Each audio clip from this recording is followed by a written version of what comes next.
Oi, gente, bom dia. Hoje a gente está com o Gabriel Tupirambá. Ele é psicanalista no Rio de Janeiro, membro do coletivo comunista Subconjunto de Prática Teórica e coordenador de estratégia social do Instituto Alameda.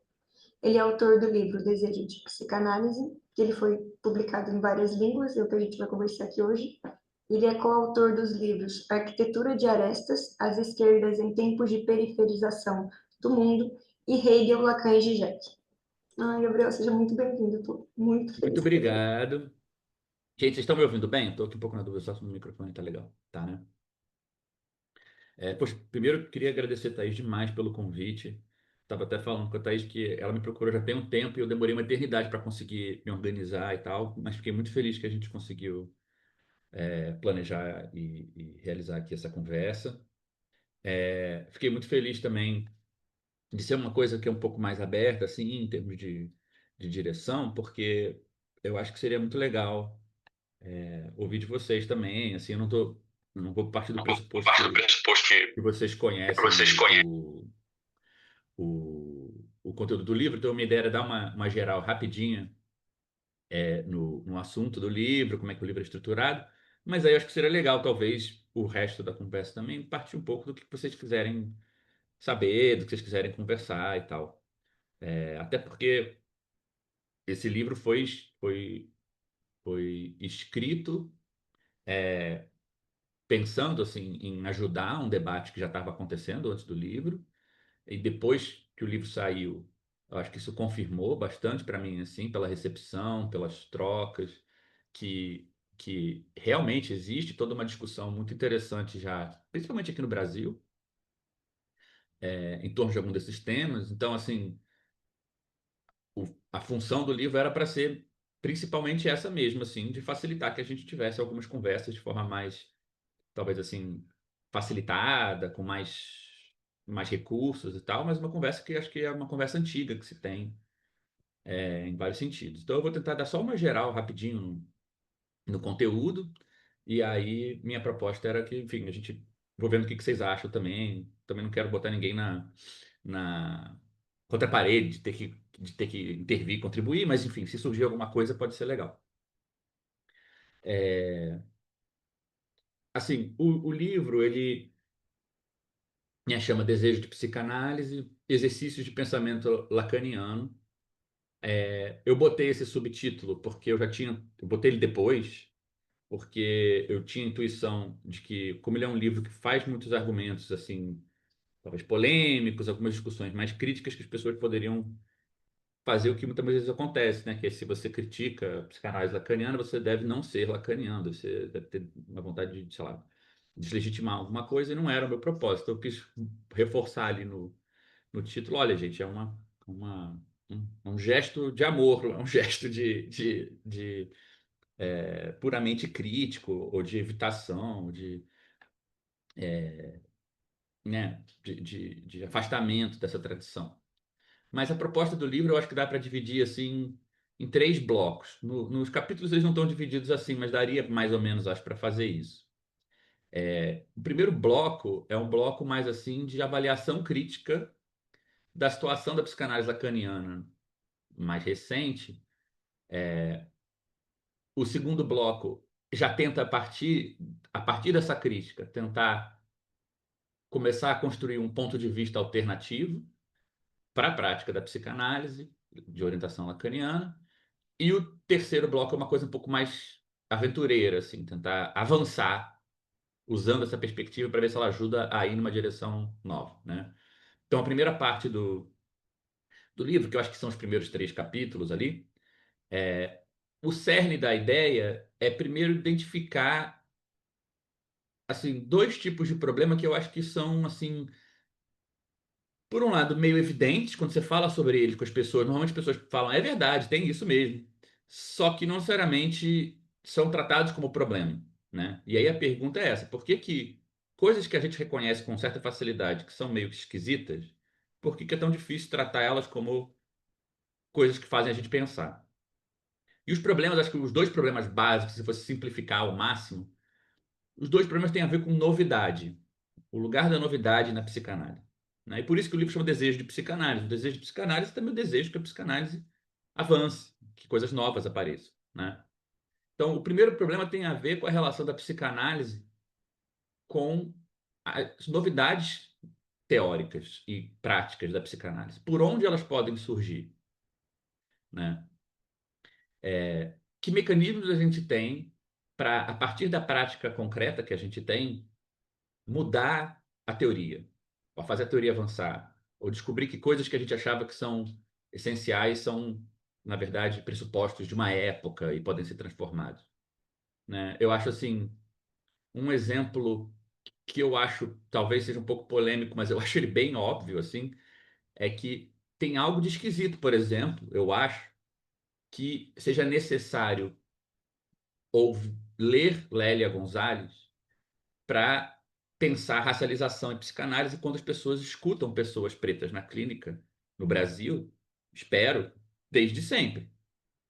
Então, por que que a escuta dos pacientes não é suficiente para questionar a- os limites da teoria e os limites da nossa escuta, mas é preciso fazer um diálogo com uma autora já, né, publicada e tal? Por que que esse material é o material que tem poder de transformar e não a escuta da gente, que a gente leva como caso, que a gente conversa a respeito, que é o que realmente faz a matéria diária, ordinária da psicanálise, né? Então, por que que parece tão difícil, né? O exemplo assim meio um experimento mental, uma coisa meio engraçada assim, de ficção analítica que eu proporia. Imagina que no seu consultório chegasse um alienígena, tá? Um daqueles invasão dos, sabe, não sei que invasão dos corpos, não sei como é que chama aqueles filmes de terror que a pessoa fica com a cara de gente, né? Imagina que chega alguém dentro do seu divã e fala: "Ah, eu sou de Marte, pô, meu planeta é assim, assado, não sei o quê". Que recursos você tem para escutar essa pessoa como uma coisa que não, você não está só ouvindo o que é novo para esse paciente? Porque todo neurótico, psicótico, você sabe que tem coisas que a pessoa consegue integrar na realidade psíquica, coisas que a pessoa tem dificuldade e tal. Então, tem novidades para a pessoa, tem transformações para o paciente. Mas se você ouvisse um marciano na sua clínica, eu imagino que isso ia mudar a psicanálise, né? Tipo, caramba, dá para um ser falante se estruturar de outra forma. Não tem pai e mãe, não tem isso, não tem aquilo. As pessoas brotam do chão, sei lá. Como que isso ia mudar a psicanálise? Por que caminho isso ia mudar a psicanálise, né? Me parece que tem um déficit na nossa noção de quais são os mecanismos tanto no campo da escuta, quanto no campo da nossa forma de se organizar enquanto comunidade, quanto no campo da metapsicologia, que permitiriam a gente transformar a psicanálise. Então, a novidade, né, onde está a novidade, que não é só novidade para um paciente. Ou seja, a pessoa vai vir falando e a gente sabe que ela vai descobrir coisas na análise, ela vai se transformar, ela vai lidar com várias coisas. Muda para o sujeito. Mas as coisas que mudam para a psicanálise, de onde elas podem surgir e com que forma? Esse é o primeiro problema. Eu diria assim, né? Olhando para dentro da psicanálise, tem alguma coisa sobre as novidades que parece que elas não têm muito lugar. E eu consigo imaginar meia dúzia de lacaniano que falaria algo do tipo: ah, mas se o marciano falou, então ele está atravessado pela linguagem. Então a castração. Então, poxa, mas assim, mesmo que fosse verdade, você não ia dormir frustrado se tudo que você escutou de um marciano é a mesma coisa que você já escutava de um terráqueo? Não tem nada para aprender. Você não foi dormir tendo confirmado que o Lacan sempre esteve certo. Seria muito frustrante, né? Então, eu estou dando esse caso extremo de a gente conhecer algo que é outro, que é diferente da experiência tradicional da gente, e a gente não conseguir aprender nada com isso. Então, assim, é um caso extremo, paródico, mas para a gente pensar, poxa, onde está o lugar na escuta e no processo clínico e em toda a construção da psicanálise para ela absorver as novidades, não através do diálogo entre campos, com outras áreas, com a política, com o feminismo, com mil coisas, mas para ela aprender com os pacientes, porque é o que a gente mais faz, né? E a gente até que tem que pensar, por mais que seja crucial, eu mencionei a coisa da Lélia, por mais que seja crucial e muita coisa importante está saindo dos debates que a psicanálise está se abrindo para discutir, com a história do feminismo negro, por exemplo, a gente tem que fazer a pergunta inversa. Por que que não se aprendeu nada antes disso, em algum sentido? Ou isso não circulou antes, né? Se as pessoas estavam tendo que se confrontar na escuta com isso, né? De que maneira a escuta pode ser isolada, protegida dessas novidades, né? Que questionariam alguns lugares comuns da psicanálise. Então, esse é o lado de dentro. É meio difícil saber onde situar a novidade olhando para dentro da psicanálise. Mas tem o lado de fora, que é o contrário. Para a relação da psicanálise com outros campos, parece que a gente é sempre novo. Não importa o que a pessoa te mostre, parece que o Freud e o Lacan já sabiam tudo de antemão, ele ia sempre ter uma novidade para integrar para outro campo.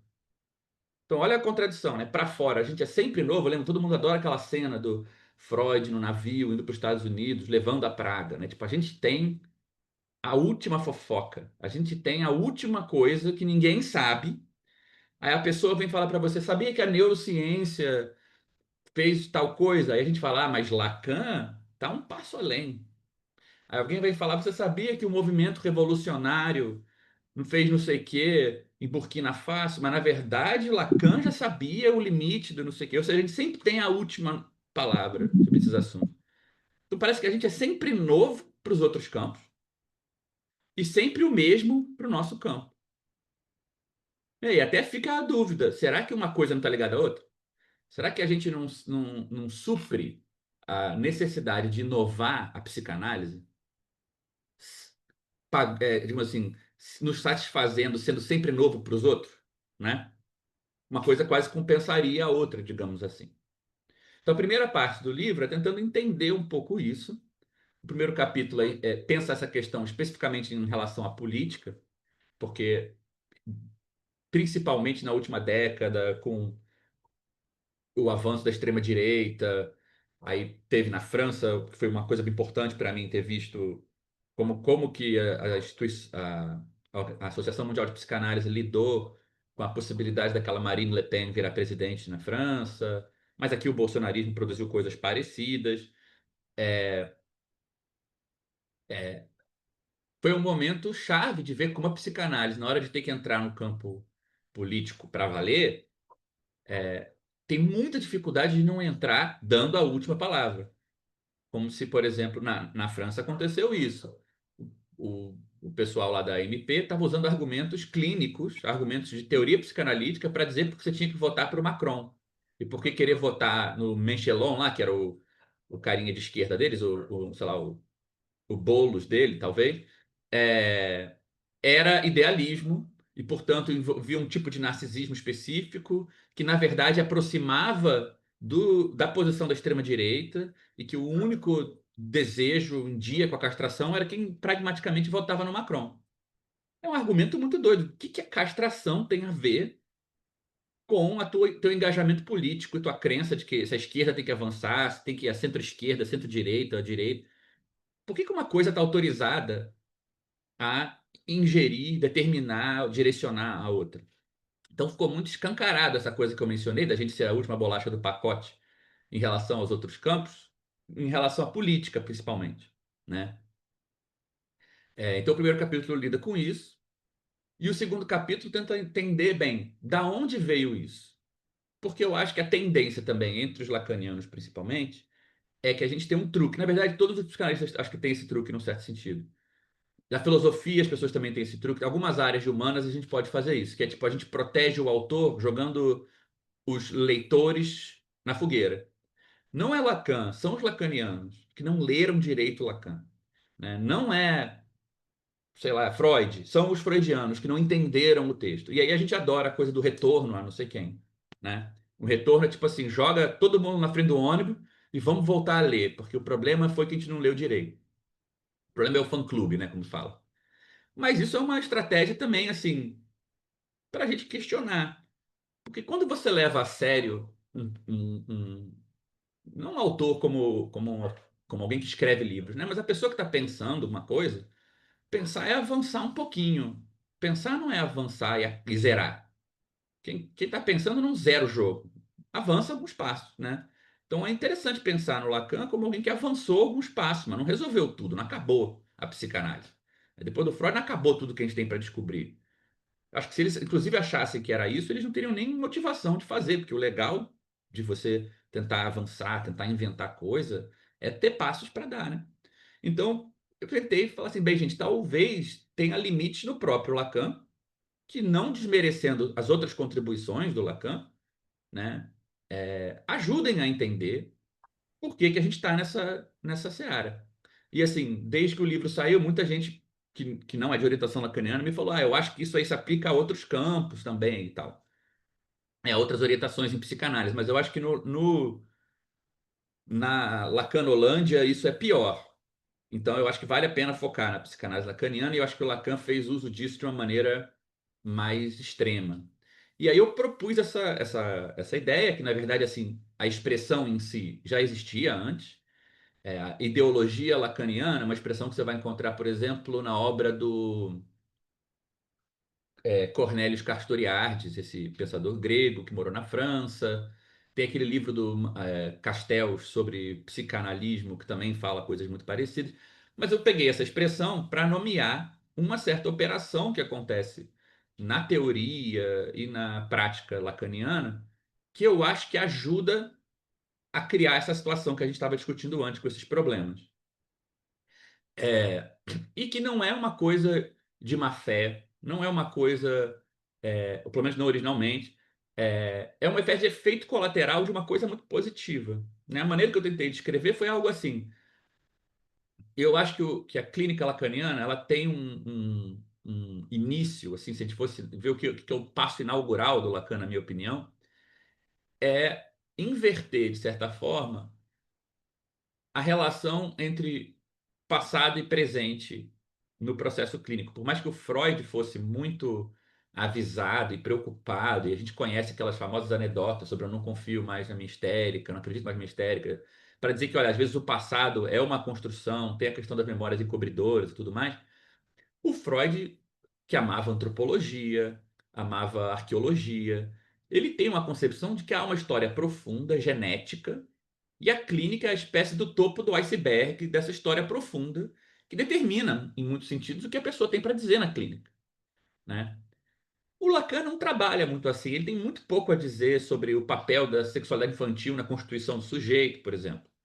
Ele parte muito mais do conteúdo da fala na análise como sendo o fundamento profundo e toda a construção da história profunda do sujeito como sendo uma construção em análise.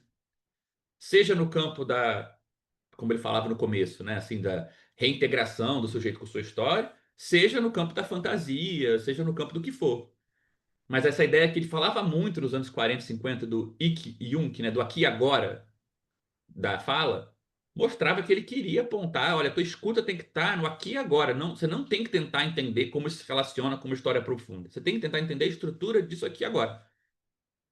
E é uma ideia que eu acho que, assim, eles, se outros também pensaram isso, certamente, porque a gente usa isso na psicanálise o tempo todo, eu acho que no caso do Lacan, isso se transformou, assim, numa pedra angular.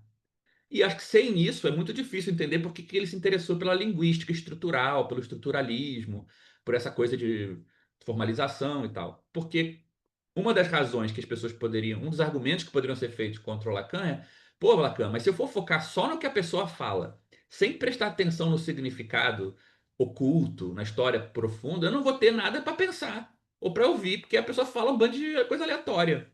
Eu só tenho coisa para ouvir se eu estou preocupado em olhar algo que está atrás disso, dessa história profunda da constituição dessa pessoa, das formas de satisfação, do corpo, do erotismo, não sei o quê. E aí o Lacan encontra no No Saussure Sussurro. e nessa galera uma maneira de falar não. A fala tem uma estrutura diferencial, ela tem determinações, ela tem uma lógica qualquer que está ali presente na hora e você pode ouvir isso. Pô, isso é um baita passo, dizer, tem algo para ser escutado quando você escuta a fala da pessoa aqui e agora em análise.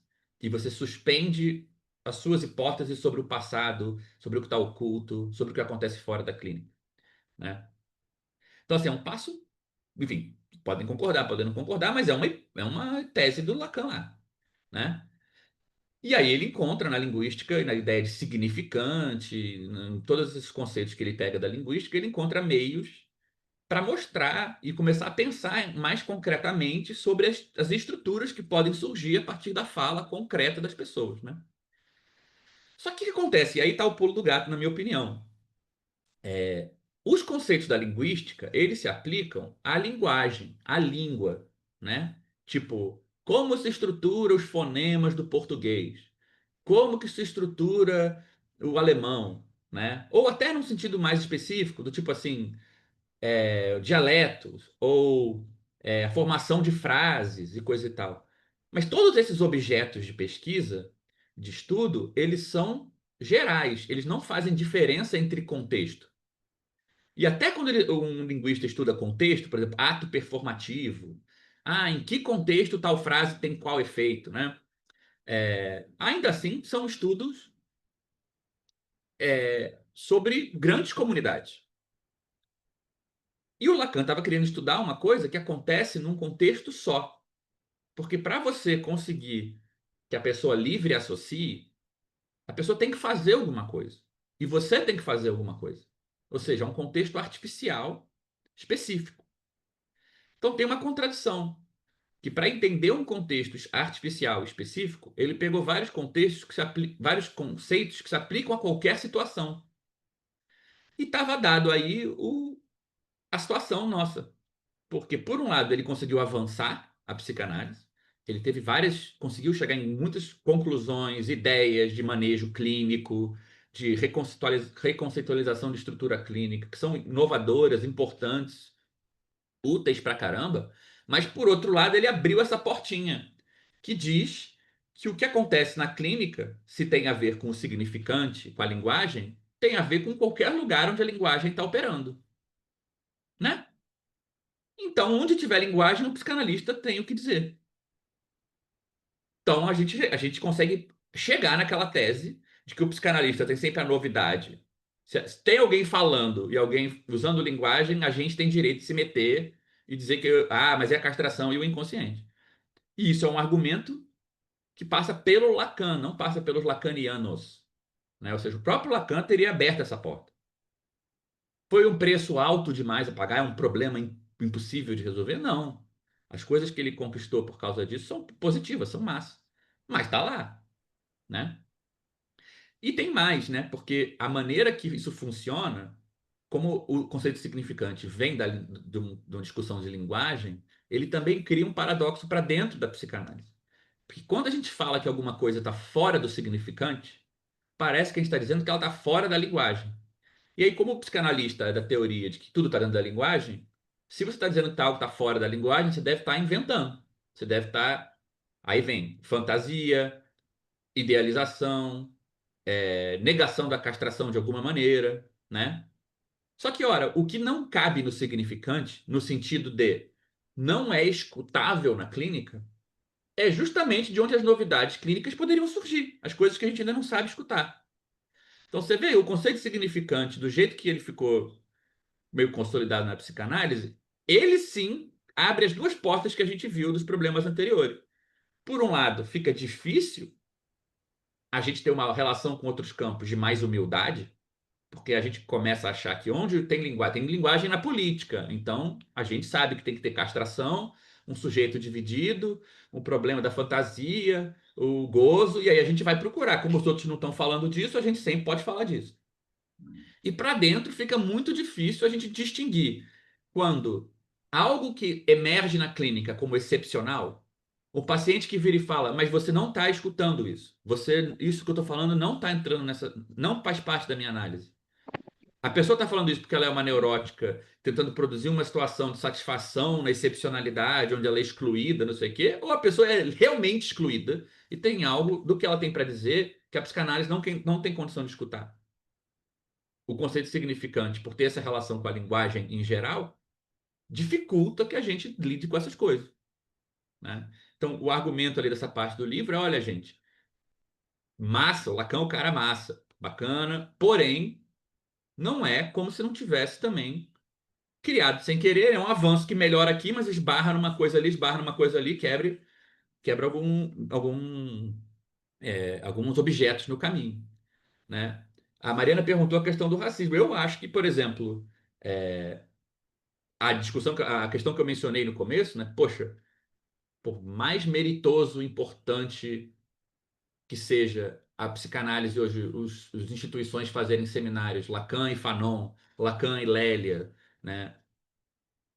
Há de se perguntar por que que a escuta de pessoas pretas na clínica já não seria suficiente para os analistas irem se angustiando, que tem coisas que aparecem e ninguém sabe como tratar ou escutar, porque aquilo não foi já sendo o corpo de uma mudança na psicanálise, né?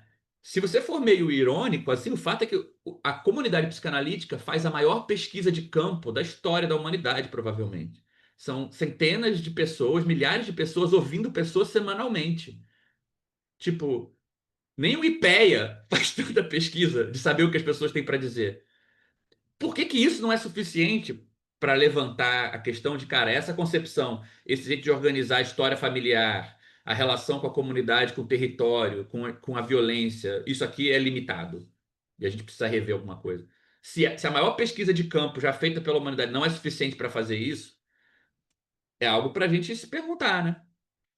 Então, eu acho que tem tudo a ver com isso, assim, tem tudo a ver, né? E aí entra, talvez seja, Mariana seja um bom assim, conector, porque quando a gente começa a questionar, bem, não é que eu não quero usar o conceito significante, mas eu preciso admitir, talvez, que ele opera dentro de limite. Primeiro limite que tem, e eu acho que assim, isso também explica por que que o livro não é um livro crítico do ponto de vista da teoria. Ele começa pela comparação da teoria com a prática. Essa é a minha ideia, né? Porque na prática clínica, eu sei que eu tenho que fazer algumas coisas para criar o espaço onde o paciente pode livre associar. Não é orgânico da linguagem em geral que a pessoa sozinha está livre associando, né? Graças a Deus eu tenho amigos que não são psicanalistas. Quando eu era um psicanalista mais chato, eu ia no bar. Sabe quando o analista está no bar e quer analisar a vida dos outros? Que você logo percebe, se você tiver um amigo que não aceita esse tipo de besteira, rápido você percebe que o que acontece na clínica não é o que acontece no bar, né? E para uma pessoa estar em condição de livre associar, coisas têm que ser feitas. Tem práticas que a gente faz, que fazem parte do nosso trabalho, que criam esse espaço artificial onde a fala do analisando pode operar como esse significante que flutua em várias direções e tal. Que não é o que acontece na maior parte do tempo. Uma pessoa que bate o pé na quina de um móvel e fala alguma coisa, ai, dei uma topada no pé. Se você se pergunta, mas o que que essa frase quer dizer? Com o que que ela se relaciona? Você é um idiota, porque a pessoa acabou de dar uma topada na sua frente. Você é um insensível, né? É só na clínica, quando você criou um espaço onde a pessoa tem condição de começar a escutar o que ela mesma fala, através da relação com você, e a responder à própria fala dela, e não responder aos fatos do mundo, que se ela do nada fala, dei uma topada no pé, você fica em silêncio, e aí ela vai falar, não, foi muito dolorido, ou não, eu não sofro com isso, não sei. E aí isso vai ter alguma coisa a ver com o nosso métier. Mas na maior parte dos contextos isso não tem nenhuma consequência desse jeito. Então, quando você pensa nisso, você é obrigado a levar em conta o fato de que existem condições materiais e práticas para criar o setting clínico, né? Por que que eu estou falando que eu acho que isso é um bom continuador por a questão, por exemplo, do racismo na psicanálise? Uma situação que sempre me marcou muito foi um relato de um colega que estava fazendo análise aqui no Rio de Janeiro, na Zona Sul, né? Zona Sul do Rio, a zona mais rica do Rio, e a analista dele tinha um consultório num prédio comercial desse de Zona Sul. Ele é um rapaz negro, ele era a única pessoa que o porteiro mandava interfonar para perguntar se podia subir para o consultório. Isso quando não era o pedido para que ele esperasse na portaria. Você acha que e a analista não ligava para nada disso? Ou seja, ela diariamente, sei lá, uma vez por semana, recebia um telefonema só. Fulaninho pode subir? Todo o resto dos pacientes subia direto, esperava na sala de espera. Isso não fazia a menor diferença para ela. Ela nunca tematizou isso, ela nunca lidou com isso. Você acha que essa pessoa ia chegar no consultório dela e ia livre associar? Tipo, se eu já sei que esse espaço não, ele é sobredeterminado por esse enquadre, onde para essa analista isso não faz diferença, eu sou parado na portaria e os outros não são. Isso não faz diferença para ela. Como que isso vai fazer diferença na escuta dela, né? Como é que eu vou poder falar livremente aqui, né? Então, assim, quando você leva em conta que a fala em análise não é igual à fala em geral, você começa a se perguntar que práticas criam um espaço para essa fala que corre livre em análise. E quando você leva em conta essas práticas, você pode começar a pensar não só o racismo em termos de estrutura social, em termos de efeitos do capitalismo, do colonialismo em geral, que é uma coisa que os psicanalistas estão muito dispostos a conversar, mas você pode começar a pensar os efeitos do racismo na constituição das condições para alguém fazer análise e ser escutado, né? E aí a gente vem naquele assunto que eu mencionei, a diferença entre o que é significante e o que não é. Para aquela analista, não era significante o telefonema que ela recebe do porteiro, né? Mas a gente não pode falar em algo que está fora do significante, algo que não que está na fala em análise, mas não está na análise, né? A gente não vai poder começar a entender como isso pode ser transformado, né? E a teoria lacaniana, por mais que avance em muitas direções, não parece que facilita que a gente considere essas coisas. Tanto que eu tenho certeza que se tiver pessoas aqui que são lacanianas hardcore, certamente já vem na cabeça vários alertazinhos, fora da linguagem, não está no significante, né? Coisas assim. Então, e só mais um a mais, né? Porque muita gente vai falar, também não tem que estar na teoria, porque o que vai ser feito com isso é singular para cada paciente. Mas a coisa que a gente acabou de discutir não tem a ver com a singularidade diretamente, né? Tem a ver com as condições da pessoa ter acesso a uma experiência onde ela pode construir o que é singular dela. Porque se ela não, se já se sabe que isso não faz diferença para aquela analista, como que a pessoa vai ter acesso a um espaço onde ela vai poder descobrir o que é singular? Não vai nem poder, porque ela nunca vai conseguir diferenciar ali, através da escuta clínica, as coisas o suficiente, né? Tudo bem que a Tayara fez a pergunta também, será que isso não toca no ponto da comunicação? Pois é, eu acho que bom que essas perguntas estão facilitando eu falar do livro também, porque exatamente essa é a ideia, né, Tayara? Porque eu falei antes assim, né, que eu acho que o Lacan não criou essa situação de má fé. Sim. Pensa, tipo assim, vou trabalhar. Já tem Eu acho que o Lacan criou essa situação porque ele queria avançar, e isso é o que tinha. Pegou os negócios e juntou. Ajuda que na França, nos anos 60, 70, se falou de linguagem, fez sucesso, né? Tudo é linguagem, linguagem para cima e para baixo. Então, tipo, ele também estava na moda, acho que estava mais acessível pensar nesses termos. Mas o fato é que isso ajuda a comunidade analítica, né? Porque encaminha a nossa angústia. Tipo, toda vez que a gente se sente angustiado com um caso, a gente já tem um encaminhamento possível. Porque nunca é porque a psicanálise está atrasada, né? Então, por exemplo, quando você fala em algum lugar, isso já aconteceu comigo várias vezes, gente, você fala assim, gente, será que não tem limite na psicanálise, coisas para a gente avançar?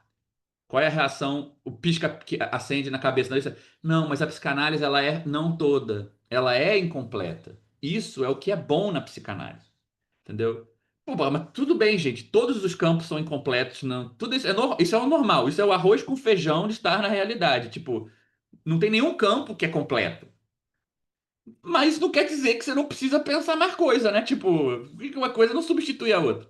E esse argumento de não, mas a gente é não todo, a gente é incompleto, a gente não tem essa questão, ela, enfim, a gente lida com ela não lidando. Isso eu acho que tem uma função de jogo de poder nas instituições. Porque nunca quem avança um campo é quem tem interesse em se manter numa posição, né? O avanço em nenhuma coisa na história do mundo foi feito por quem estava no poder. Porque se eu estou no poder, eu quero que as coisas continuem assim. É quem está insatisfeito que faz a coisa mudar. Então, o argumento de não precisa mudar porque a gente já é perpétua a mudança, ou porque a gente é incompleto, ou porque tudo é fluido, ele só serve para quem não precisa que nada mude, né? E que quem vai ter mais voz, quem vai dar a direção de o que está precisando mudar, provavelmente não vão ser essas pessoas, né? Então, a gente começa a entrar aí nessa questão da autorização, né? Então, por exemplo, não sei se vocês já passaram por isso, mas eu passei por isso várias vezes. Quando eu frequentava uma escola de psicanálise aqui no Rio, quando eu levantava, enfim, talvez eu levantasse muito mal, pessoa jovem, não sabe como falar desses assuntos, eu levantava e falava, mas isso aí não tem a ver com aquele problema, você não tem que considerar isso aqui também, não sei o quê. Enfim, ia contar várias, melhor guardar as anedotas. Normalmente a resposta era, mas isso não é psicanálise, isso é sociologia.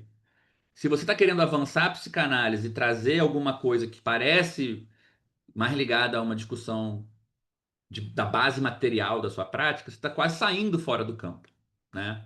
Então isso era um argumento. E o outro questão que eu comecei a sentir muito rapidamente é que a gente também passa um desafio muito grande. A gente inventou uma coisa para a gente que, de novo, tem a ver com comunicação e autorização, que é como que você vai falar que tem um problema no seu campo, na mesma sala de onde saem os seus encaminhamentos e, portanto, o seu ganha-pão. Meio difícil você virar pro pessoal e falar, gente, acho isso aqui, não sei não, hein? E o pessoal vai falar, o argumento que costuma acontecer depois nas entrelinhas é, e essa pessoa não entendeu Lacan. Ela não entendeu Lacan porque ela não tem análise suficiente. Ela não tem análise suficiente, então eu não vou mandar paciente para essa pessoa, né? Então, o mesmo espaço que a gente teria os seminários, os espaços de discussão clínica em escolas de psicanálise, para quem está se formando, e normalmente é quem está vendo a realidade contemporânea mais de perto, não atende só os pacientes brancos da zona rica, tem uma clínica mais ligada, mais rente ao chão, tá incomodado porque também não está nessa posição de poder onde negar as novidades é, facilita a sua vida. Você tem mais tendência a querer discutir. Se você discutir, aumenta a chance de você perder seu ganha-pão, porque você está formando sua clínica, normalmente está ferrado, normalmente tem 2 empregos, que é o que acontece com a maior parte das pessoas que começam. Então você está numa situação de segurança econômica e vira uma barganha, né? Vira uma situação onde você tem que pensar 2 vezes antes de criticar. Exatamente, a Taira falou tudo. Leve para sua análise, né? Também é o argumento clássico, que é meio isso. Se alguém fala para você leve para sua análise, e fala isso no espaço de escola, onde você não estava como analisando, estava como analista, a pessoa está te destituindo da posição de analista e falando, não, você ainda tem que galgar uns pedaços, não, uns etapas. Então, e é um paradoxo, porque normalmente é quem está começando, que ainda não pegou a essa ideologia do campo lacaniano, não aderiu a isso completamente, que tem a maior chance de levantar as perguntas relevantes. Né? Então, leve de volta para sua análise não deveria ser uma coisa que desautoriza, porque justamente quem ainda está fazendo análise, está pensando mais rente ao chão, a coisa toda, que parece que tem as questões mais candentes, né? Então, o que acaba criando nessa ideia, né? A gente começa a ver que tem uma conexão entre a prática, a teoria que não nomeia alguns aspectos que estão na nossa prática, como isso que a gente falou, né? Tem algo que a gente tem que fazer para criar o espaço clínico, né? E nesse processo de criar o espaço clínico, de constituir um espaço onde as entrevistas poderiam se transformar em transferência, livre associação, e aí eu acho que até uma diferença, né? Pode até haver uma transferência num espaço deformado desse. Por exemplo, essa anedota que eu contei para vocês dessa analista branca na Zona Sul, ela poderia muito bem ver sinais nesse paciente de uma transferência negativa e dizer, tá vendo? Não, mas a análise está acontecendo. Mas só porque existe uma transferência, não quer dizer que existe transferência suficiente, ou a transferência robusta o suficiente, ou um espaço rico o suficiente, para aquilo não virar uma coisa que não vai para lugar nenhum, né? O que não pode muita coisa, o que não permite que aquela pessoa viva a sua própria liberdade, encontre as suas coisas ali dentro.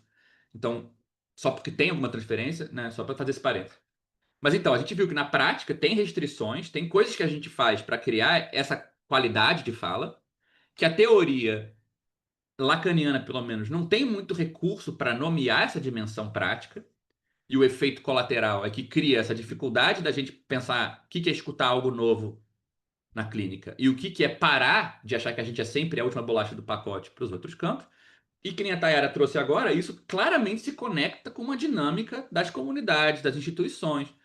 Porque o argumento de que não tem para onde ir, a gente chegou no pináculo e quem está insatisfeito, na verdade, não entendeu ainda, ele ajuda a fazer uma manutenção de certas relações de poder. E relações que passam do campo do poder em termos de status, mas também gênero e economia e raça e tudo mais. Porque todo mundo que está insatisfeito e teria algo a dizer, mesmo que não saiba como formular, tipo, você não precisa ter na ponta da língua para onde a gente tem que ir. Você pode simplesmente sentir que a gente não, que tem algo errado, né?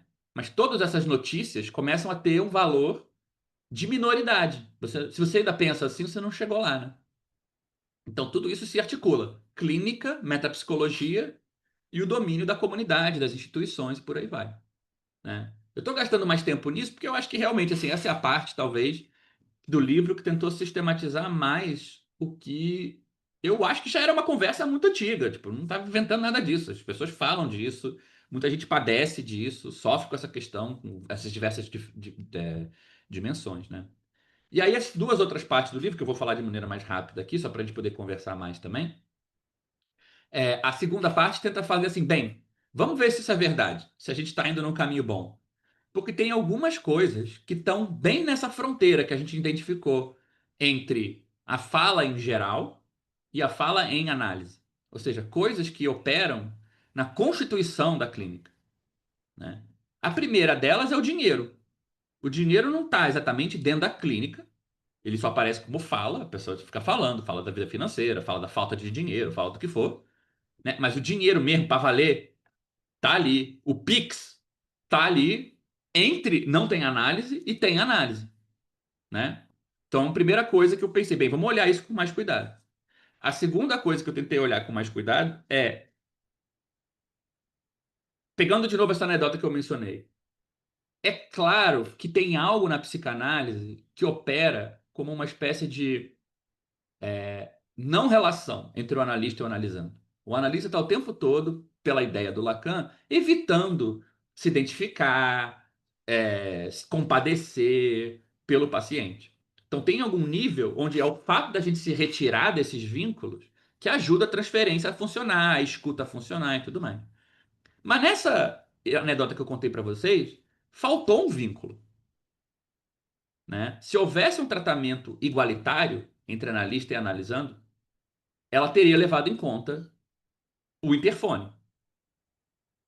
Então, como é que a gente nomeia um vínculo entre analista e analisando que ajuda a criar a clínica, mas que não é contra-transferencial?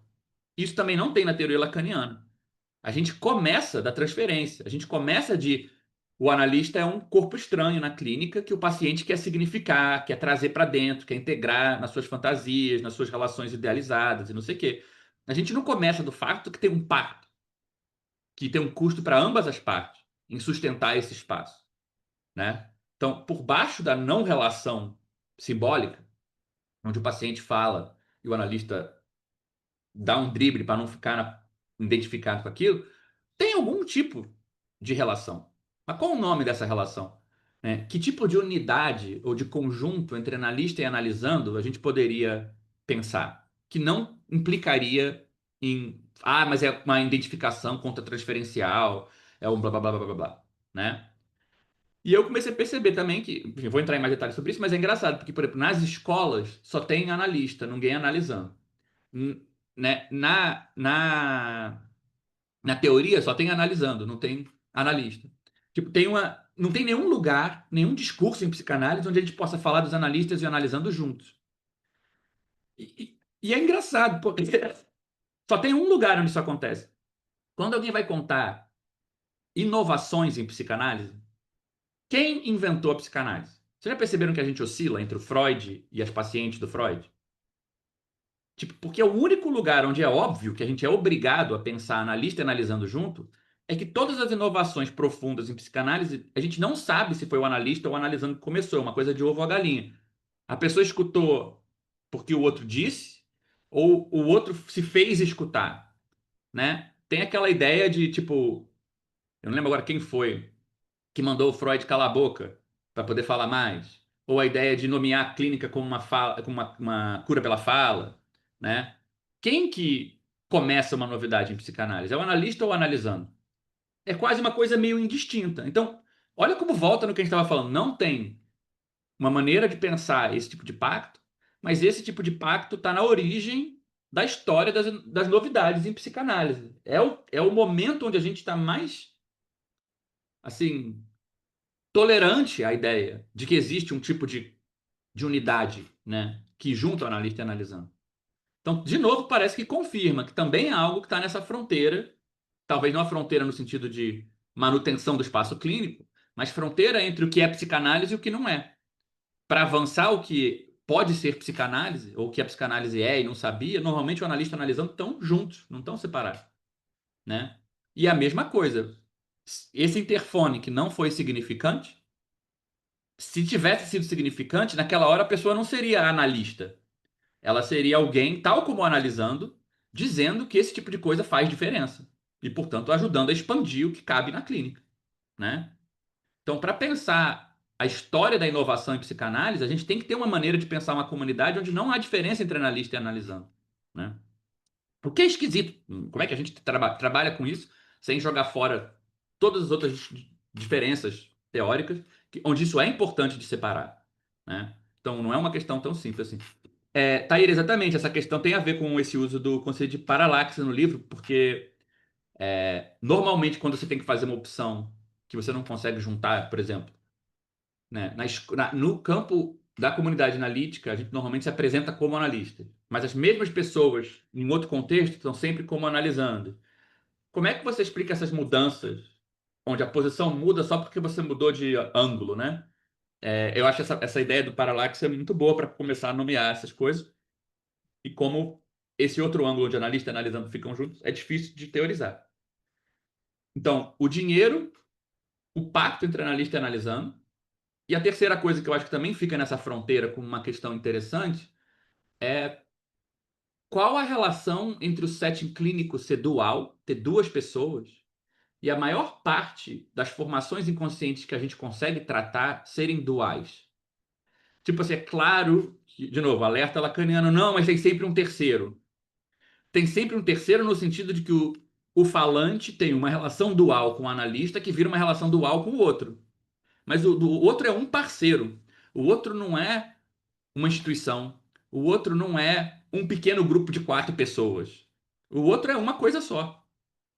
E a clínica tem uma pessoa só na sua frente. Será que não tem relação entre a forma material do setting clínico e o tipo de formação inconsciente que a gente trata? De novo, volta na questão do limite, porque uma coisa que me interessava muito, conversando com colegas amigos que trabalhavam, por exemplo, com clínica do testemunho, com apoio psicanalítico a mães que perderam filhos para a violência do Estado e tal, era sempre ver como a clínica clássica, a clínica privada tradicional, muitas vezes era incapaz de encostar em coisas. A pessoa fazia, por exemplo, o clínica do testemunho, isso era bem visível. A pessoa faz há 10 anos de análise. Claro que ela fala de tudo que ela passou, mexe em muita coisa, não sei o quê. Aí, 10 anos depois, ela vai falar na Comissão da Verdade, parece que nada mudou. Que o negócio tá, aquele corpo estranho tá lá igual. Como é possível que a gente não é capaz de encostar naquilo? E aí, nas conversas, foi ficando que uma hipótese que foi surgindo bem, a psicanálise consegue tratar de traumas e relações libidinais que ela pode encenar na clínica, né? Dramatizar, que nem a ideia de que o inconsciente é, né,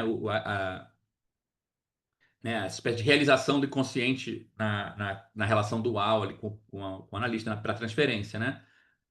Bem, mas você não vai conseguir, um analista não vai encarnar o Estado, uma força amorfa distribuída desigualmente por um território, né?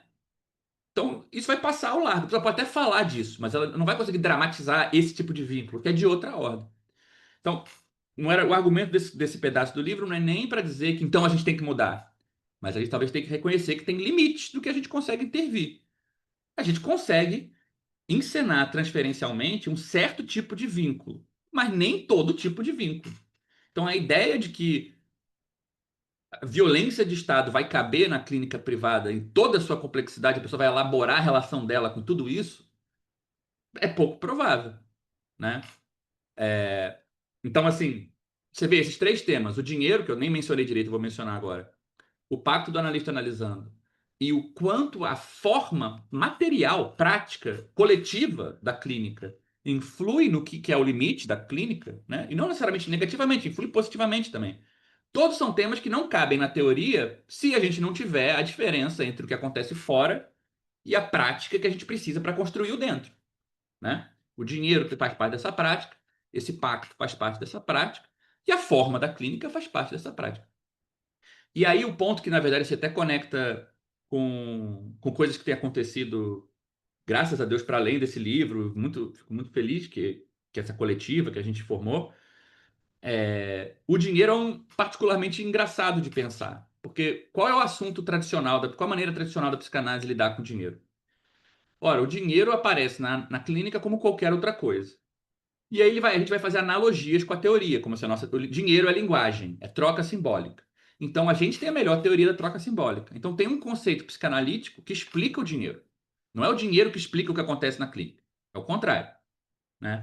Só que, tirando as anedotas mais absurdas, por exemplo, de paciente que deixa cair dinheiro da carteira e o analista pega porque era ato falho, até as explicações teóricas clássicas de que o dinheiro funciona como o falo, ou como o objeto anal, ou não sei o quê, tem o caso clássico, que é paciente tem que pagar caro, porque ao pagar caro ele se implica na análise. Um trocadilho infame de dizer que a análise tem que custar os olhos da cara por causa do Édipo, né? Tipo, a ideia é que o dinheiro é pago para o bem do paciente. Eu não é a minha experiência pagando nada na minha vida que eu pago porque é meu bem. E quando eu recebo, eu fico certamente muito mais feliz do que quem pagou. Então, há de se pensar se não tem uma explicação mais prática, materialista em relação à função do dinheiro na psicanálise. E é engraçado, porque aqui de novo entra a questão da dificuldade da psicanálise de lidar com outros campos de igual para igual, de uma forma mais humilde. Porque se você olhar a função do dinheiro em qualquer outra prática, né? O dinheiro, ele realmente retira a personalidade do trabalhador da cena. Quem trabalha por dinheiro não precisa gostar do que faz, precisa querer sobreviver, né? Então, se você gosta, não gosta, se você gosta de pintar uma parede, é irrelevante se você está recebendo dinheiro. Faz o argumento, quem precisa fazer algum argumento, mas faça o argumento contrário. Se alguém toca a sua campainha e fala, posso pintar a sua parede? Você provavelmente vai achar que essa pessoa é meio pervertida. Tipo, que prazer oculto você tem em vir pintar uma parede na minha casa. Você vai querer alguma coisa esquisita com isso, né? Porque se não tem dinheiro envolvido e tem trabalho, você quer saber de que maneira aquele trabalho contribui para a pessoa se fazer, se criar, ser quem ela é e tudo mais. O dinheiro interrompe isso. Ora, será que o dinheiro não opera na clínica muito mais interrompendo a pessoa do analista do que implicando o analisando? Do ponto de vista que a gente está vendo, faz muito mais sentido. Primeiro, faz sentido porque é óbvio que é isso que acontece. Tipo, porque eu sou pago, o analista não se pergunta sobre se eu tenho algum interesse oculto no que ele tem para dizer. Ele esquece essa questão, sem a qual fica muito difícil que a análise passe da relação dual para uma coisa transferencial. E depois, isso faz a gente poder pensar a nossa prática como qualquer outra prática econômica. Porque é assim que o dinheiro funciona na padaria, na pessoa que pinta a parede, no motorista, no que quer dizer, né? Então já começa a mostrar que a gente ganha coisas parando de achar que a gente tem ingerência sobre o campo dos outros. Pelo contrário, a gente tem como aprender sobre a nossa prática econômica, vendo como a economia funciona em qualquer lugar, né? Então, assim, esses três campos, reconhecer que é um pacto entre analista e analisando, ajuda a pensar a história das novidades na psicanálise. Reconhecer que o dinheiro na psicanálise funciona como ele funciona em qualquer lugar, ajuda a mudar a relação da gente com outros campos onde normalmente a gente acha que a gente sabe mais. Inclusive, abre a porta para a gente pensar a política da psicanálise como a política acontece em qualquer outro campo. A psicanálise é um dos poucos campos que eu conheço, tipo assim, um metalúrgico não discute que a metalurgia é inerentemente subversiva. Ele não, a política da metalurgia não é a política do metal, é a política dos metalúrgicos que eles se organizam, sindicalizam, lutam pelos seus direitos. Quando você faz esse processo, você pode começar a pensar se a política dos analistas não é a política dos analistas organizados lutando pelos seus direitos, e não a política, a especulação sobre o valor subversivo da nossa prática. Até porque a gente vai perder, tipo assim, um padeiro metalúrgico, eu acho que eles fazem uma coisa que sustenta um pouco mais da realidade do que a gente. Mas, enfim, começa a ser possível também esse outro viés de politização. E aí, não satisfeito com já cutucar essas feridas todas, o final do livro, eu tô terminando, gente, juro pra você. O final do livro tenta, aí sim, fazer uma coisa mais assim, não é só indicar, olha, que bom que dá para também levar em conta essas dimensões. Tenta contribuir de maneira mais ativa para esse problema inicial que eu mencionei, da novidade dentro da clínica, como é que isso pode surgir e transformar a teoria e tal. E para fazer isso, eu tentei fazer em duas etapas. A primeira é sugerindo de maneira que ficou extremamente densa. Eu peço desculpa para todo mundo que tentou ler o capítulo 7, que é muita coisa em muito pouco tempo. Mas sugerindo que, se você olha a teoria do Freud ao Lacan pelo viés de procurar alguma coisa que poderia indicar dentro da clínica, na nossa escuta, a existência de algo que a psicanálise não reconhece, ou seja, uma novidade para a psicanálise e não para o paciente, que o Lacan vai na direção disso até os anos 60, 70, mas ele adere tão profundamente a esses paradigmas do significante e blá, blá, blá, blá, que eventualmente ele vai ocultando isso cada vez mais. Então a ideia é que tanto a ideia do objeto A, como ela é formulada, quanto a teoria da sexuação posterior, que são os dois grandes paradigmas lacanianos de lidar com a alteridade radical, não é? O objeto A é impossível de integrar no simbólico. A teoria da sexuação descreve duas maneiras de fracassar a simbolização fálica, né? Tudo isso é massa, mas são teorias tão grandes que elas ocultam a diferença entre o que é novo para o paciente e o que é novo para a psicanálise.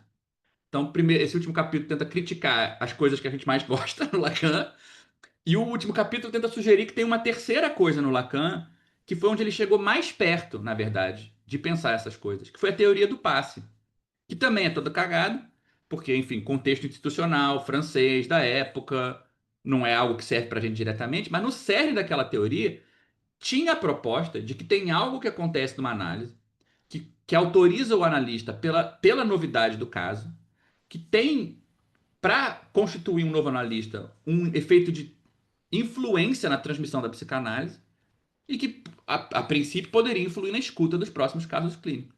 Então, eu tentei mudar um pouco assim e discutir a teoria do passe, não mais como uma teoria da autorização institucional, que teu nome está num site e você está num congresso, e você ganhar mais paciente, mas a teoria de qual o processo pelo qual a transferência levar a algum tipo de transformação em análise poderia se conectar com o processo de testemunho da sua própria análise, com a transmissão de alguma coisa que sobra da sua análise que seja relevante para a escuta de outros casos clínicos futuros. Né? Então, é uma primeira tentativa de pensar bem, de maneira orgânica na prática da clínica, na formação de comunidade em psicanálise e na reorganização teórica, como é que a gente poderia, pelo menos, começar a imaginar esse circuito de uma maneira que não depende de nenhuma forma institucional particular? Isso poderia acontecer com todo tipo de grupo que conseguisse manter um trânsito entre as análises, os relatos, a desidentificação dos analistas com a própria psicanálise, né? Porque se você escuta uma coisa nova, o principal efeito não é que você vai virar para essa pessoa que disse algo novo e falar, você é um analista. O principal efeito é que você vai se questionar se você é um, né? Então, como é que você consegue transformar isso num critério para a comunidade analítica? Então, o livro meio que termina com essa maluquice aí. E eu falei que eu ia falar rapidinho, gente, acabei falando. Mas é que bom, tiveram ótimas perguntas também, isso ajudou. Mas assim, eu falei pra caraca. Não sei se ficou muito confuso, mas esse, aí você não precisa nem ler o livro mais agora, também já tá explicado. É.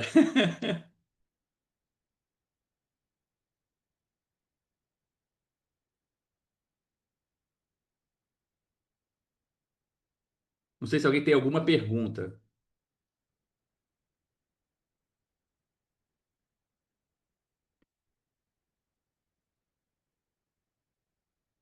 Eu tenho. Tá me ouvindo?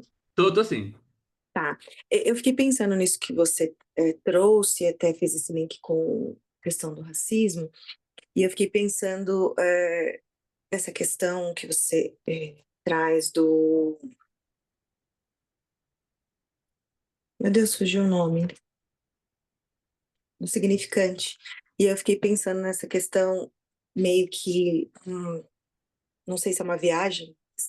Fiquei pensando nisso numa forclusão da raça, né, enquanto significante, né, e aí eu acho que casa com isso que você vai trazendo, né, porque aí fica como de fora, como você disse, né, que a analista não se ateve que apenas aquela pessoa em específico era sempre anunciada, né, a sua presença, né, e como isso não incomodou. pensando nesse lugar de que esse significante é excluído quando se pensa a clínica psicanalítica. Eu fui um pouco nessa viagem. Mas eu vou te fazer uma pergunta, Mariana, só para ver por onde a gente caminha. Você acha que por essa anedota, você suporia automaticamente que essa pessoa não estava presente num seminário de psicanálise chamado Lacan e Fanon? Ou ela estava presente? Olha, como eu vou pensando hoje, eu acredito que mesmo, às vezes, estando presente, não se diverte de determinada coisa. Pois é. Então, assim, talvez o significante, assim, no sentido técnico mesmo, de tipo, o significante como algo que organiza outras significações lá, né? Eu acho que poderia muito bem estar presente. Isso que eu fico pensando, como é que a gente vai nomear? Tipo, eu fico pensando se, tipo assim, é uma diferença entre, por exemplo, significante e raça, no sentido de a própria diferença, a raça faz diferença para outras diferenças, né? Se teria algum outro jeito de formular essa mesma ideia que deixasse claro que, tipo, não é tanto. Porque eu não sei, não sei o que eu faria no caso dessa analista. Tipo, esse interfone faz diferença, né? Para ele fazer diferença, a primeira coisa que tem que fazer diferença é a realidade da sua prática. Porque se você está atento ao fato que você precisa, para qualquer que seja o problema que está acontecendo, levar em conta que dá trabalho para criar um certo tipo de contexto, onde, sei lá, se, por exemplo, vou dar outro exemplo parecido. Tinha uma época que eu sublocava um consultório num prédio, enfim, um prédio no centro, mas era um prédio desse, a sala, só aquela sala meio padrão, toda de analista, né? Tem uns negócios de argila, tem uns trecos, não sei o quê.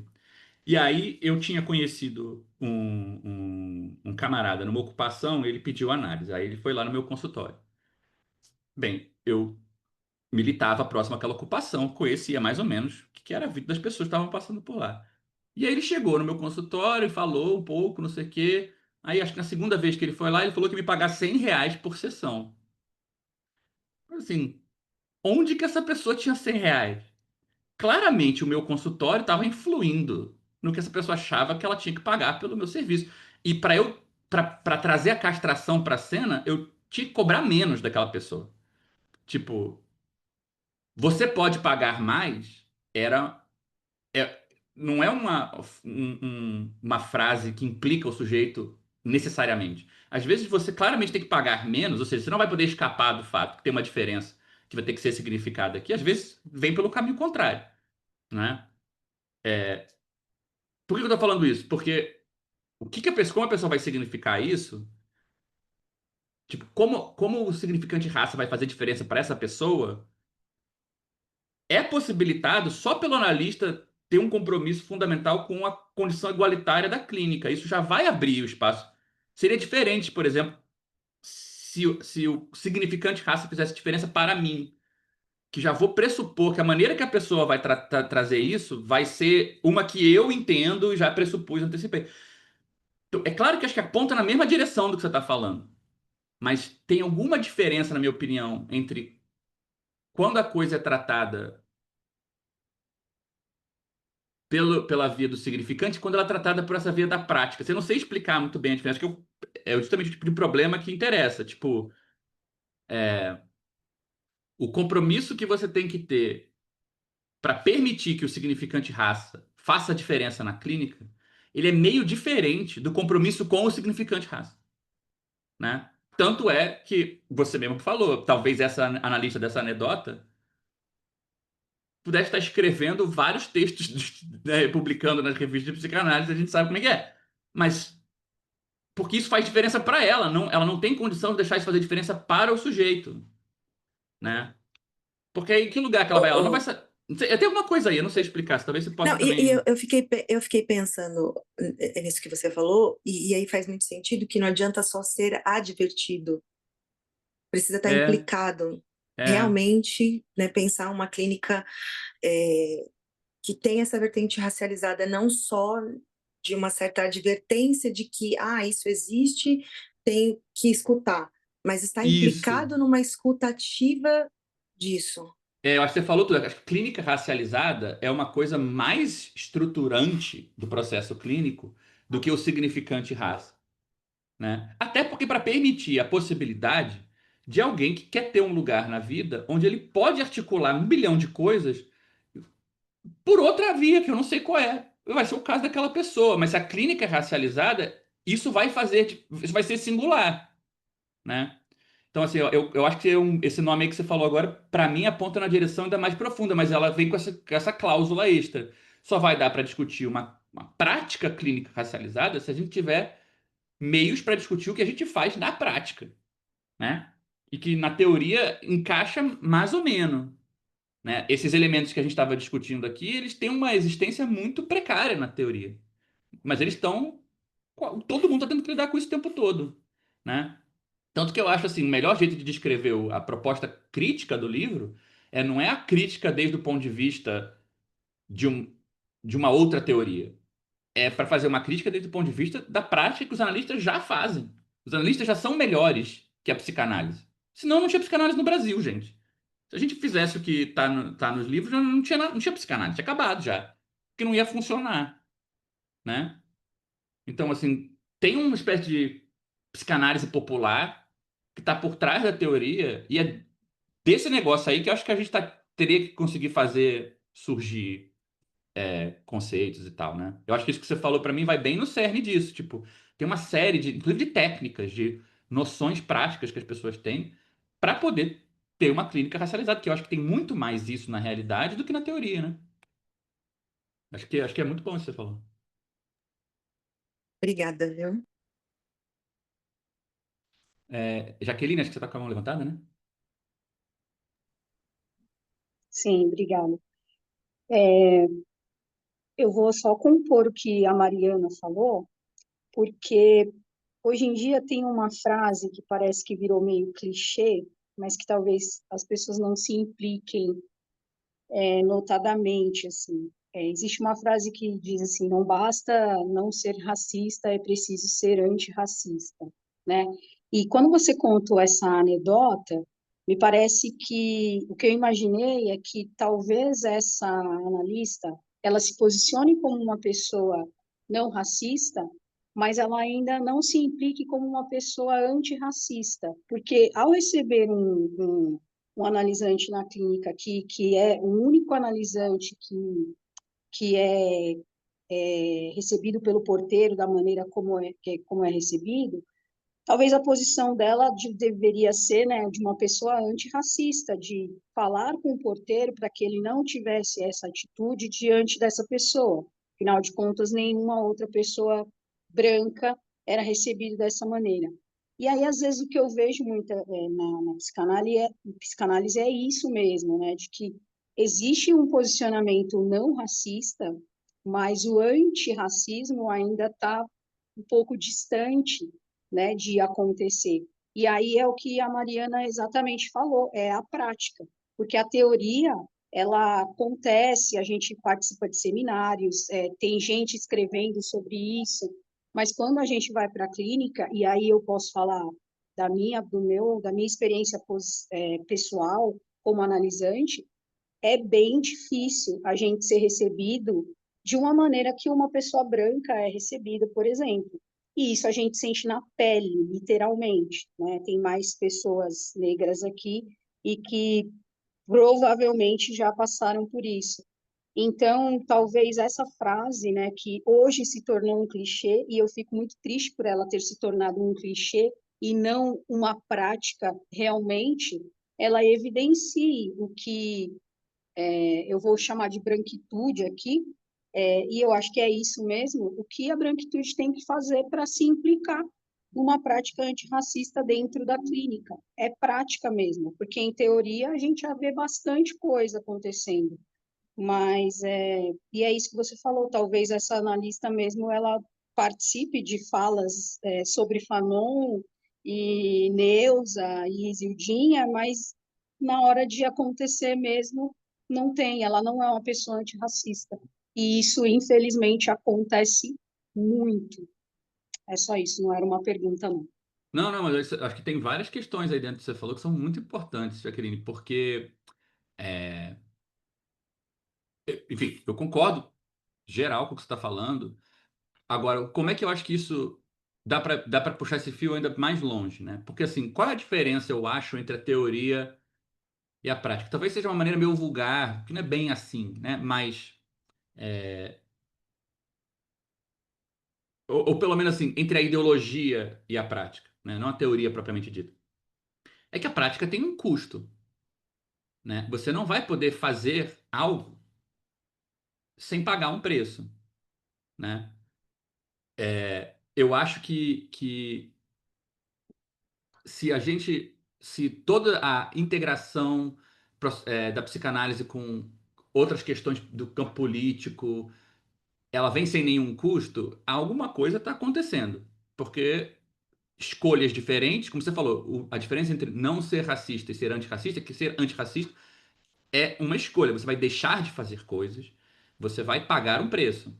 Versus você dizer que você simplesmente não vai fazer a escolha pelo racismo, né?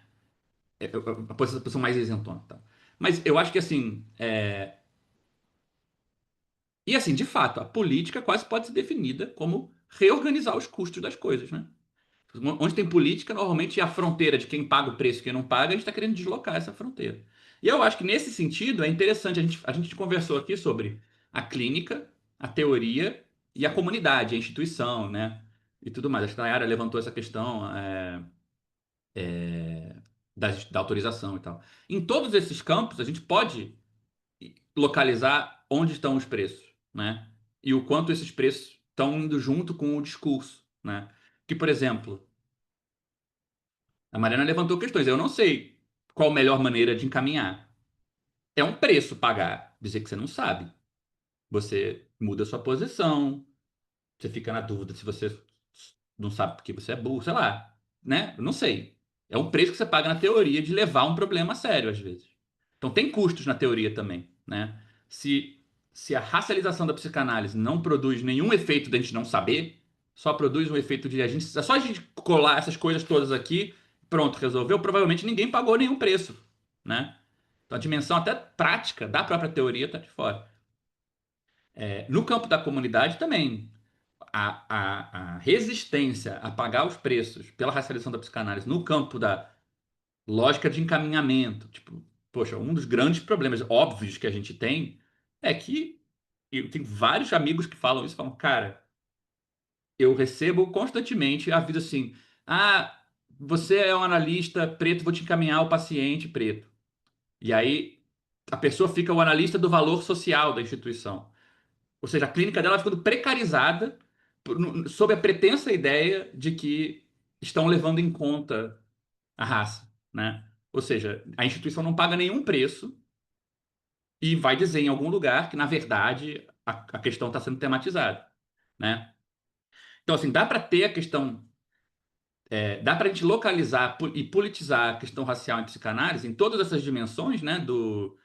É, prática, teoria e comunidade, né? E todas elas a gente localizar se os preços realmente, os custos das coisas estão mudando, ou se não, na verdade, tem uma espécie de ideia de que vai dar para resolver tudo sem ninguém que está nada que está estabelecido tem que se alterar. Acho que esse é o primeiro ponto. Agora, o segundo ponto que eu queria mencionar na coisa que você falou do antirracismo, que eu acho também que a gente não pode perder de vista, que é o seguinte, né, gente? Clínica racializada devia ser sinônimo de clínica. Porque se existe no mundo essa diferença, no mundo atual, essa diferença faz muita diferença, uma clínica que quer escutar o máximo de coisas possível tem que escutar isso. Né? A clínica não racializada é que devia ser marcada, a clínica racializada devia ser a boa clínica. Né? Então o argumento não precisa nem ser político no sentido de trazer algo de fora que permitiria alguém virar e falar: não, Jaqueline está querendo politizar a psicanálise. É o contrário. Quem está querendo manter isso de fora é que está politizando a psicanálise de uma forma esquisita. Porque o normal, você não quer ouvir a singularidade, não é isso que vocês disseram? Queria ouvir a singularidade das pessoas, ouvir a amplitude de variação real da vida das pessoas. Se você não levar tudo isso em conta, você não vai ouvir, né? Então, classe, raça e gênero não devia ser uma expansão da clínica no sentido de tem a psicanálise e aí tem também essas coisas. devia ser o normal, né? Eu acho que até, assim, politicamente, mais forte pra gente empurrar essa imagem. Onde o esquisito é você achar que tem alguma coisa que devia ficar de fora, né? O normal para o futuro da psicanálise é ter que levar essas coisas todas em conta. Não- Se você quer ouvir as pessoas que vivem no mundo real, né? Então, assim, eu acho que é um argumento importante também, porque senão a gente sempre permite que quem vai fazer o argumento contrário tenha um pulo do gato. Parece que a gente está adicionando uma cláusula extra, né? Então eles vão dizer, vocês que estão vindo com um plus, que nem a Mariana falou, vocês estão trazendo um a mais. Mas a questão é o contrário. Será que a psicanálise poderia sobreviver como uma forma de escuta ligada à sua realidade geográfica, histórica e tudo mais, sem levar essas coisas em conta? Ou ela vai começar a girar em falso, porque ela vai começar a ter confirmações de ideias, de estruturas e tal, que não correspondem à clínica. Eventualmente isso vai colapsar, né? Então, assim, até pelo argumento absolutamente estrito psicanalítico, o antirracismo, né, as questões de transfobia, as questões de lida com luta de classe, tudo isso deveria ser levado em conta. Eu tenho a impressão que, assim, no geral, a boa política ela sempre melhora os campos que são politizados, ela não restringe, né? Tipo, sempre a política que eu, pelo menos, acredito, eu acho que a tendência, o efeito dela, pô, se você melhora as condições de trabalho de alguém numa padaria, a pessoa vai fazer pão melhor, né? Se a pessoa, o metalúrgico pode trabalhar com mais tranquilidade, vai poder pensar melhor o que pode acontecer, né? Então a tendência é que cabe mais coisa num mundo politizado numa direção emancipatória, né? Então tem uma coincidência também entre o argumento antirracista e o argumento simplesmente da psicanálise enquanto tal. Tipo, não é nenhuma coisa adicional, né? Então eu acho que também é importante esses dois argumentos serem feitos juntos, para o pessoal não ter a oportunidade de querer depois separar as duas coisas e falar, não, mas esse a mais que você está trazendo, massa, faz você aí. Não, não tem isso. Tipo, ou vai ter psicanálise assim, ou vai acabar, né? Tipo, qual a outra opção? Não tem, né? É, então eu acho que tem esses dois componentes, né? Tipo, em algum nível, claro que eu acho que ela está muito longe de conseguir sustentar isso politicamente, mas uma clínica racializada devia ser sinônimo de clínica, né? É a descrição mais completa de uma clínica em qualquer situação.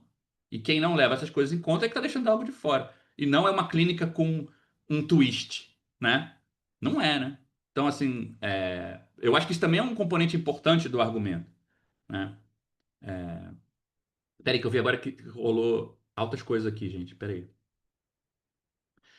É...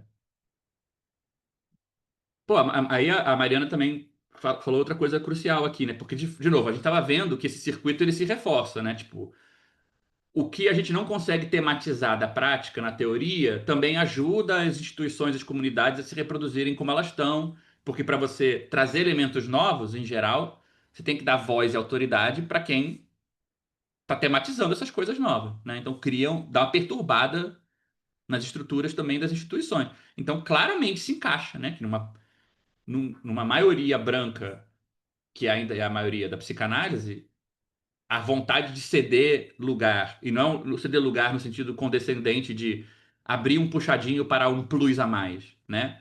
Mas que a psicanálise, a boa prática, está do lado de quem está pensando a racialização da clínica, e a prática restrita está do lado de quem não sabe como encaminhar isso, e portanto teria que ouvir, né? Ou elaborar e pensar. Eu acho que essas coisas estão totalmente conectadas, né?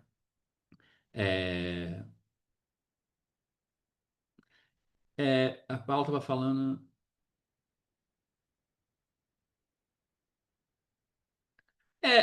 Paulo, é Paulo, né? Paulo, assim, eu tenho a achar que também, assim, isso eu acho que é uma coisa antiga, tipo assim, a quantidade de pessoas, podem existir pessoas que têm uma posição mais reativa, no sentido de tipo, ah, você não vai fazer, não pode fazer, pode até ter, mas é uma minoria tão pequena de pessoas que realmente botam um entrave a pessoas que querem coletivamente melhorar alguma coisa, que eu tendo a achar que o argumento Ah, mas tem aquelas pessoas que vão também levar na direção oposta. Ele é sempre assim, pegar um pedacinho minúsculo e tomar como um empecilho para o todo. Porque isso não é tão relevante, gente. Tipo assim, eu não conheço nenhum processo político onde pessoas que estão dispostas a pagar um preço para construir as coisas coletivamente efetivamente foram barradas por uma espécie de grande intransigência universal. É fato que quando não tem componente prático nas transformações, elas ficam mais no campo do discurso. Essa é uma diferença fundamental, né? Para alguém falar, alguém tem que ficar quieto. Enquanto que para fazer uma coisa junto, dá para fazer ao mesmo tempo, né? Então cabe muito mais variação na prática do que cabe no discurso. Então, assim, a tendência é que se não tem nenhuma transformação prática, fica uma coisa mais bairrista no discurso, porque para eu poder falar, alguém tem que não falar. Mas no campo prático mesmo, de construção de instrumentos de luta, de coisas coletivas, isso é muito menos comum. Muito menos comum, né? Uma espécie de, não, você não tem lugar nessa construção. Isso é muito menos comum. Às vezes custa mais para você ser confiável, para as pessoas te conhecerem, porque todo mundo está muito ferido também. Mas isso é outra história, né? Totalmente é, tratável, né? Eu acho que o efeito que muita gente fala, ah, o branco não pode dizer, eu acho que é só no campo do discurso, em espaços onde, caramba, de fato, para alguém falar, alguém não pode estar falando, porque não dá para duas pessoas falarem ao mesmo tempo. Mas no campo da prática, isso é muito incomum. E aí vem uma cutucada também, que eu acho que assim, os analistas, um dos efeitos que a gente passa é que analista fala muito de política, mas tem muito pouca experiência política. Tipo, muito pouca. De fazer coisa junto, de ter uma política que é comparável à política de outras áreas, sabe? Tipo, a gente está descobrindo isso com a coletiva, né? Tipo, muito antes do livro sair e tal, já tinha essa ideia de formar um grupo de pessoas, porque já se via que tinha esse interesse, de pessoas interessadas em discutir as questões de trabalho da psicanálise. A psicanálise, enquanto trabalho, é um trabalho muito particular, assim. Não tem regulamentação, tem uma composição social muito diversa, né? Vai juntar desde a pessoa que está aposentada ou é professor e não sei o quê, e estava em dúvida se virava ceramista ou psicanalista e está com a vida feita, quanto a pessoa que, porque é precarizada, vai tentar, pela psicanálise, melhorar de vida e ter acesso a uma profissão mais criativa, mais interessante, né? Mistura uma composição social de uma classe trabalhadora e uma classe média alta, gente rica, é uma coisa esquisita. Então, a política da psicanálise é muito complexa. Então, a gente estava tentando tirar do chão essa ideia de um coletivo que fosse pensar que tipo de instrumentos são úteis para os psicanalistas melhorarem suas condições de trabalho. Outras redes de encaminhamento, maneiras da gente baratear o custo de sublocação é, é, de sala, maneiras da gente reivindicar coisas tanto na direção de instituições privadas quanto de instituições públicas, seja a universidade, seja até mesmo no campo legislativo, se houvesse o caso. E o que a gente descobriu, acho que de maneira geral, é quão diferente é o grau de politização na imaginação do analista da experiência e da disposição para se organizar coletivamente, onde as coisas são muito diferentes, fazer coisa junto com os outros, né? Então, assim, eu achei uma coisa que eu estou aprendendo também assim a perceber, porque eu acho que é muito relevante e dá um certo susto. A Taera falou isso agora, né? Se psicanalista é trabalhador, mas somos classe trabalhadora. Aí eu acho que essas duas coisas são muito importantes de separar. Na coletiva, a gente, né, tá fazendo uma pesquisa. Quando a gente começou a atuar, a primeira coisa que a gente falou foi, gente, não dá para generalizar a situação do psicanalista no Brasil a partir de um grupo muito pequeno, porque é muito heterogêneo numa cidade, quiçá no país todo. Então a gente criou essa enquete, essa pesquisa, eu até colei já aqui o link para quem quiser fazer, tem o site da gente. São várias perguntas sobre a situação econômica, familiar, se tem dependentes, como é que você ganha, de onde é que vem encaminhamento, se você participa de escola, não participa, se você tem o trabalho, não sei o quê, para a gente entender um pouco o panorama das pessoas que estão trabalhando nessa área. E é muito diverso. Então, por exemplo, a coletiva chama Psicanalista Trabalha, porque nossa pauta principal é trazer à tona as questões da prática e do trabalho dos psicanalistas em geral.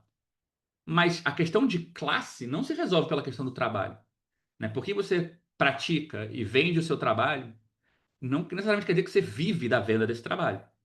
tem gente que trabalha, mas não vive da psicanálise, né? E tem gente que só vive da psicanálise.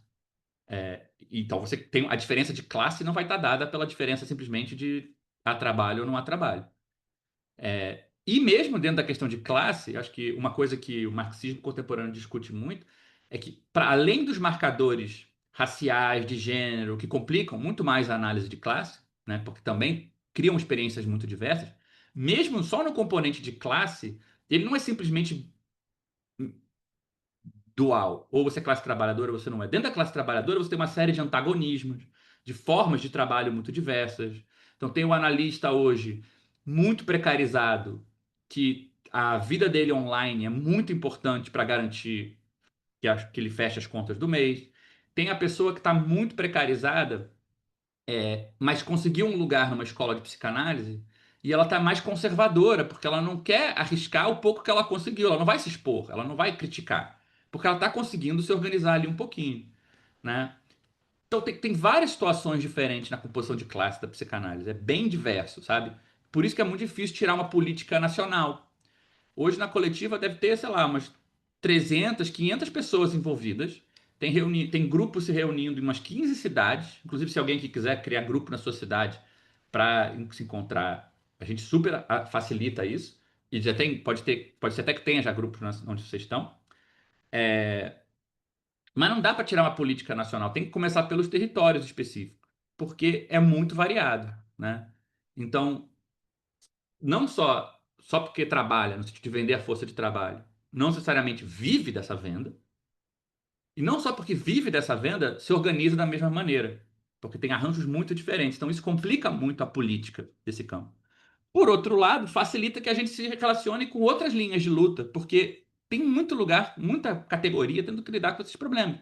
De viver de um trabalho não regulamentado, como é que você não vai poder pedir pelos seus direitos da mesma maneira, profissões que estão variadas em termos de composição social, portanto, as pessoas têm compromissos muito diferentes. Então, fica mais fácil a gente ter até uma interação com outras lutas que tem por aí, né? Mas é uma questão importante fazer essa distinção, eu acho.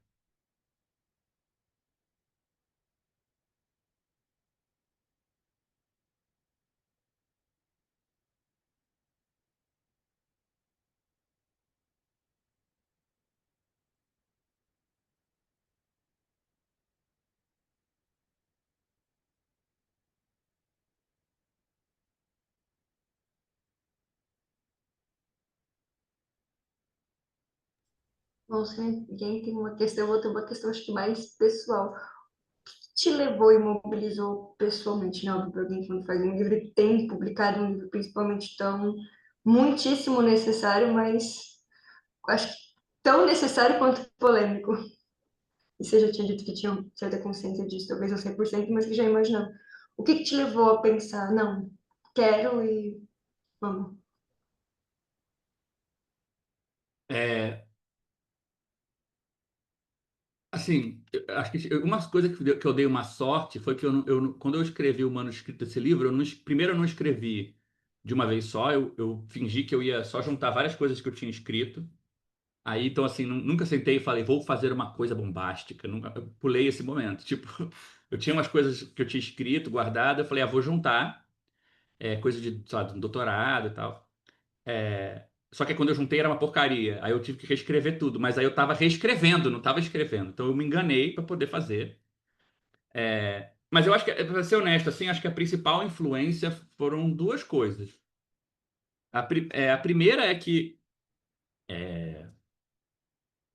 a minha vida política teve muito pouco a ver com a psicanálise.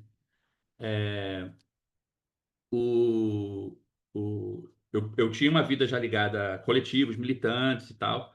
E eu acho que isso foi importante para esvaziar a necessidade de que, na minha prática clínica, eu já encontrasse esses elementos lá para resolver essa demanda de que eu estivesse fazendo alguma coisa, sabe? Tipo, o fato de ficar separado em algum grau, eu acho que isso ajudou num certo ponto.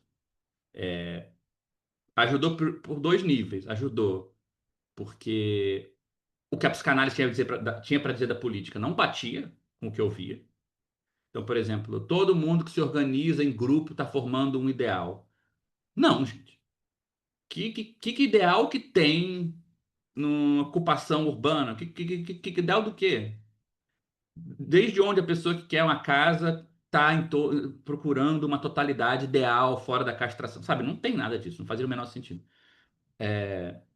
Então, por um lado, eu acho que era bom confiar que a política é capaz de pensar a política. Tipo assim, o que as pessoas têm para falar e pensar nas suas organizações.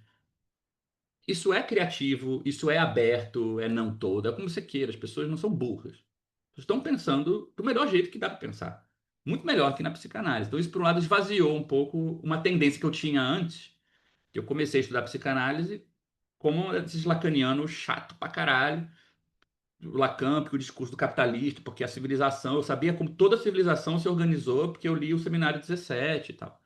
E aí a realidade da vida política puxou meu tapete de um jeito muito forte, mas puxou de uma maneira positiva, assim, puxou porque eu passei a confiar muito mais no que as pessoas tinham para dizer, e que elas estavam pensando de maneira muito mais profunda essas questões do que a psicanálise estava fazendo. Isso foi, então, acho que tem uma vida política paralela, foi muito relevante.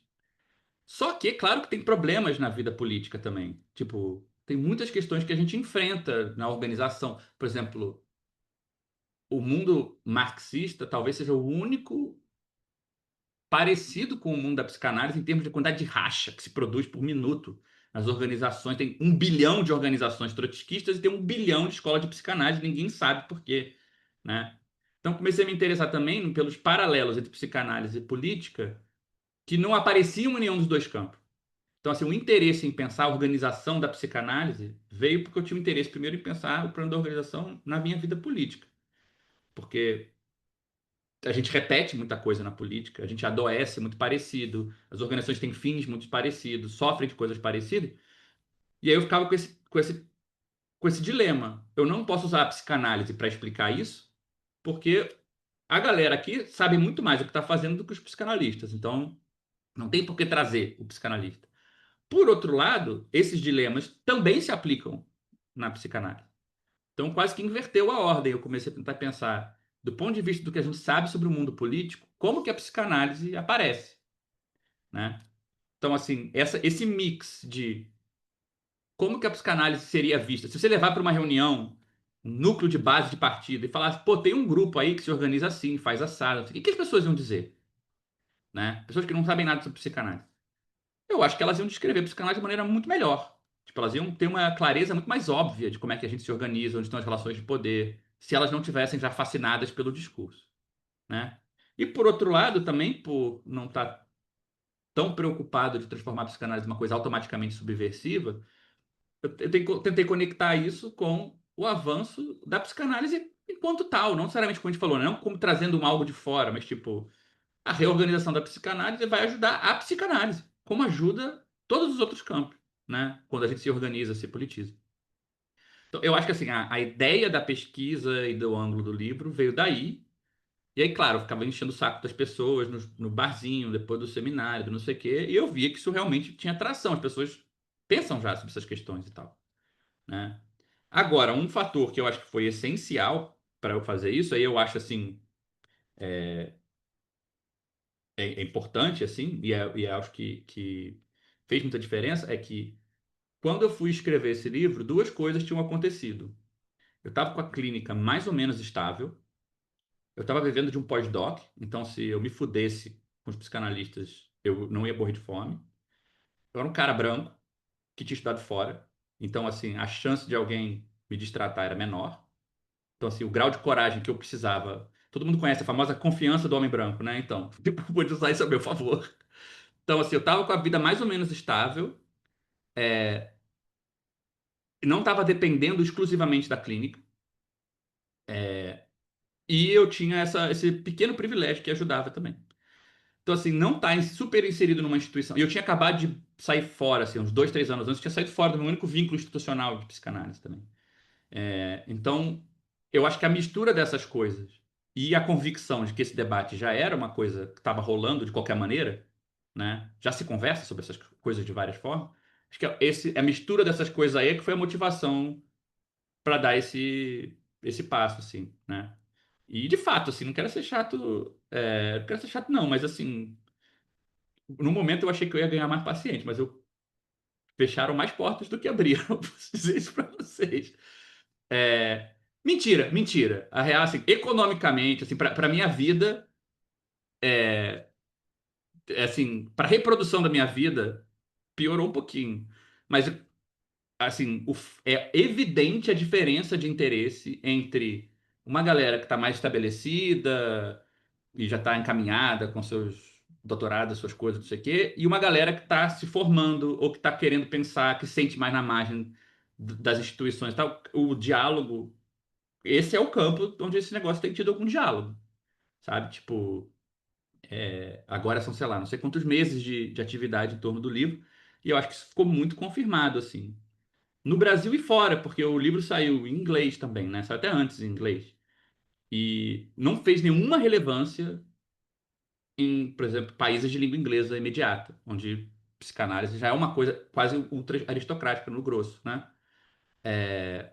Mas assim, na Rússia, no Líbano, lugares que eu tinha algum vínculo com uma galera que se sente que está vivendo um contexto de extrema precarização e a profissão e o trabalho, a comunidade que eles trabalham não tem lugar para nomear esses processos de precarização, não sei o quê, foram os lugares onde teve mais troca, assim. Então, é, é, é mesquinha falar que mais portas fecharam que abriram, porque certamente mais portas abriram do que fecharam, sem dúvida nenhuma.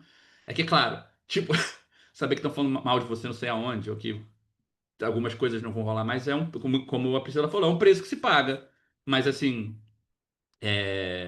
ele é incomparável ao ganho. Tipo, eu acho que seria mesquinho demais dizer que é um preço maior do que o ganho. Mas, assim, eu não sei, Thaís, eu diria assim, que é mais ou menos por aí que aconteceu.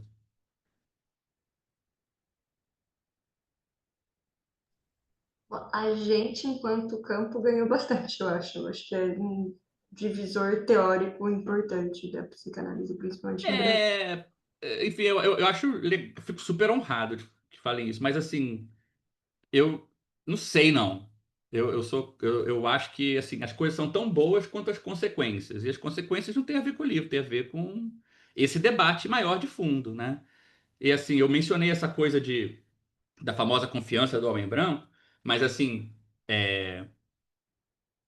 tá aí um dos pontos centrais do norte. A gente até falou disso, né? Tipo, o custo dessas coisas terem consequência, e aí não o livro, porque eu acho que se pensar, melhor pensar o livro como uma tentativa de contribuir sistematizando uma coisa que já existia. Mas de que isso tenha mais consequências, é que eu acho que o custo é muito mal distribuído, né? O custo é distribuído de uma maneira muito desigual.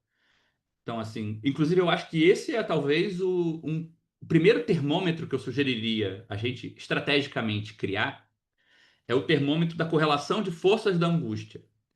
Num seminário, num grupo de estudo, não sei o quê, aonde está a maior angústia? Levantar essas questões ou não levantar essas questões? Tipo, eu acho que hoje a tendência é que se alguém levantar a mão para falar alguma coisa sobre isso num seminário, a pessoa vai sentir que ela está na minoria, provavelmente ela não vai estar na mesa falando, e a tendência é que, mesmo que as pessoas sejam absolutamente dóceis e interessadas, a angústia, quem paga o preço da angústia, está do lado de quem está trazendo essas questões. Eu acho que um bom critério para a gente avaliar se as coisas estão mudando é se a angústia muda de lado. Em alguns casos, eu até acho que ela muda, no sentido de que a gente vê um bando de gente correndo atrás de querer fazer coisa. Só que a solução da angústia que não paga nenhum custo, porque fazer um seminário a menos sobre Lacan e Joyce para fazer um sobre Lacan e Fanon não é custo nenhum, gente, desculpa. Ainda é pago. Né? Tipo, ninguém está pagando nenhum preço. Isso não vai mudar a correlação dessa angústia. Ela vai continuar no mesmo lugar, porque a angústia lá no fundo está correlata com os preços das coisas, com o quanto o custo da vida, simbolicamente falando, determina a gente, determina nossos corpos e tudo mais, né? Então eu acho esse um termômetro muito bom a médio prazo para saber se realmente vai perturbar alguma coisa esse processo todo, no qual acho que o livro está tentando contribuir, ou se vai ser quase o contrário, do tipo assim, já tá na roda, então não precisa, né? E aí também vai ficar. Então, assim, eu fico super honrado de você falar isso, e eu recebi muitos elogios do livro, mas em política, elogio é um negócio para você tomar com um grão de sal, assim, né? Tipo, massa, mas vamos ver, porque nada coletivo muda se não for coletivo, né? Então, tem isso também. Fala, Raul. Bom dia. Primeiro, eu queria fazer aquele momento tietagem, mas dizer que acompanho já há um tempo o Gabriel e é muito bom poder te ouvir falar desse trabalho. Não só você, mas na verdade como vários camaradas, né? O Douglas, o Natan, o Cian, são caras que eu acompanho, aprendo muito. Então eu queria agradecer também por ter essa oportunidade de te ouvir falar. Eu queria, na verdade, fazer duas perguntas. Eu também vou para um caminho um pouco mais pessoal, assim, que nem a Thaís disse, porque achei bem claro a exposição, as discussões, as perguntas também das colegas. A primeira, eu queria saber também um pouco mais sobre a repercussão no campo mais político da coisa, né? Não só de composição de analistas, no caso, né? Porque te acompanhando há um tempo, eu sei como você faz muito desse esforço. Inclusive, um dos textos seus que eu mais gosto, não lembro agora do título dele, mas era um que você utilizava de alguns dispositivos da psicanálise para fazer, digamos assim, insights políticos, né? Você falava muito de associação livre, de transferência no texto, e como algumas ideias podiam ser umas sementezinhas para a gente ter mais insights políticos. Então, eu queria saber um pouquinho da repercussão dessa discussão sobre organização de classe, né, com colegas mais desse campo político, assim, né? Como que isso foi recebido, se debates desse tipo foram feitos, assim, porque eu acho interessante também, como você mesmo, já agora nas últimas respostas, disse, escutar de fora, digamos assim, de camaradas, de colegas, de outras localidades no campo assim das ideias, né, dos nichos de estudo e tudo mais, eu acho que é muito rico, né, para a gente entender como que o olhar meio que de fora, digamos assim, olha para isso que a gente tem de dentro. E a segunda pergunta, essa sim é um pouco mais pessoal ainda, mas eu queria entender mais ou menos como amadureceu e como que aparece um pouco as ideias do Zizek nesse livro, porque eu sei que é um autor, né, que super também te atravessa, que você articula bastante, então, e também é um cara que tem muitos insights, muitas ideias, né, e que também passou por muita transformação, né, uns giros, umas ideias que todo mundo discute, e quando a gente pensa no Discute que a pessoal gente discorda. marxista, rola muito, né? E quando a gente Rola, pensa graças nisso a na Deus. recepção entre os marxistas, tem uma galera que já gosta de, não, agora não presta mais, não serve mais.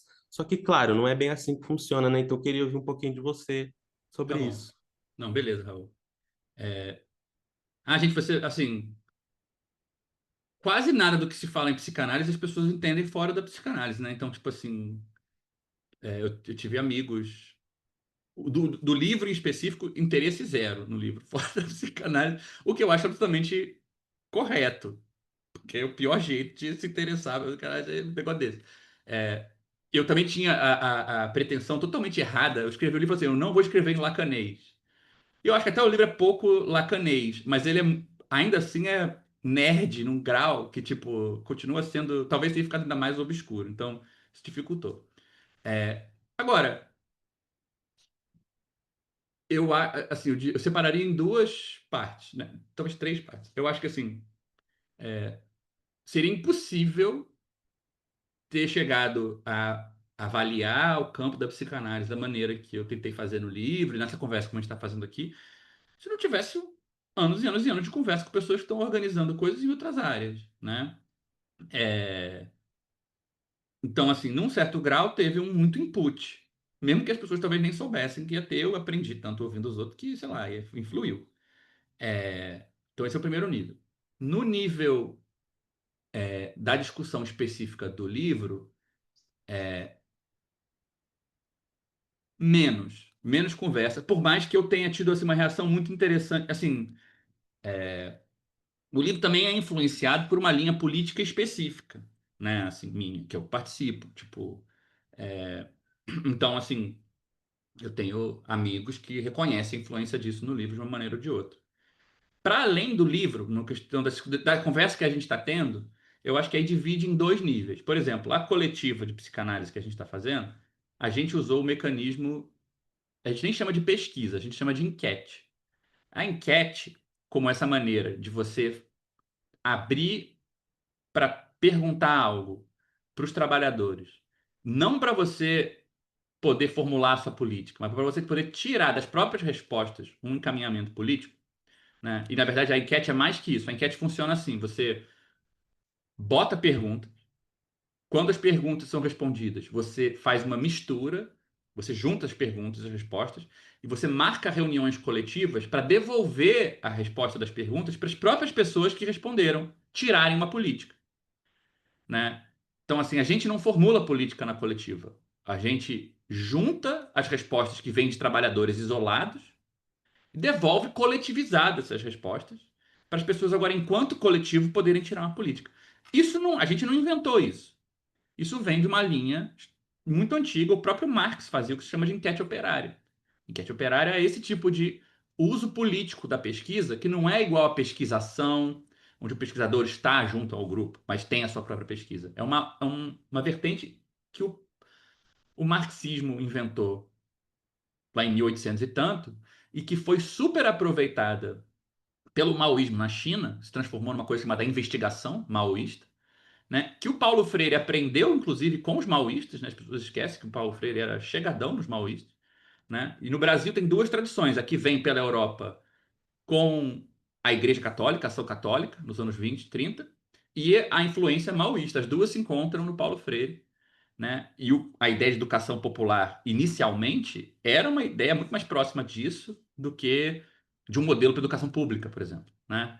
Então tem uma tradição marxista de discussão de enquete, a gente pegou essa tradição, né? Então, assim, a gente conversou com outros coletivos, militantes, estudiosos desse tipo de coisa para adotar essa forma. Então, já é uma novidade, na nossa opinião, onde foi possível discutir algo que é relevante para a psicanálise, indo discutir a experiência de outro campo, onde o campo pôde trazer algo para a gente.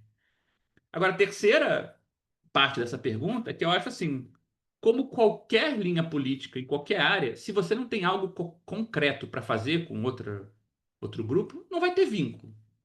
Tipo, não faz sentido convidar o Galo para discutir psicanálise política se não tem nada concreto. O quê? Vai fazer o quê?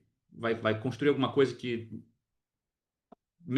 ajuda a cooperação, vai ajudar os entregadores do mesmo modo que ajuda os psicanalistas ao mesmo tempo? Se não tem nada concreto, é difícil você criar algum vínculo nesse sentido. Pode até ter alguma troca, mas ela é mais superficial, né?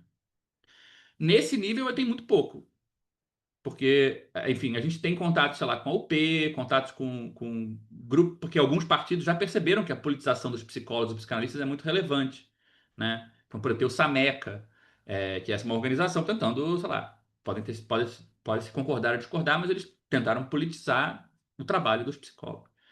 Então, assim, a gente tem troca com essa galera, mas ainda é muito inicial, assim, né? Então, essa era a tua primeira pergunta, né? A segunda pergunta é mais assim,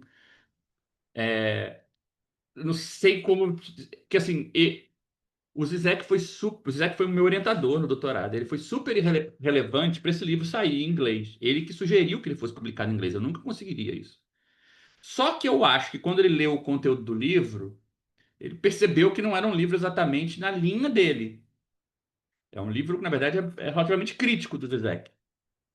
Tipo assim, o Zizek é alguém que encaixa muito bem no que eu falei no começo, de alguém para quem a psicanálise é sempre novo para os outros campos, e não tem nenhuma novidade que ela precisa desenvolver, né? Talvez num período específico da história, da discussão crítica, isso era suficiente, e eu acho que ele foi muito relevante nesse período.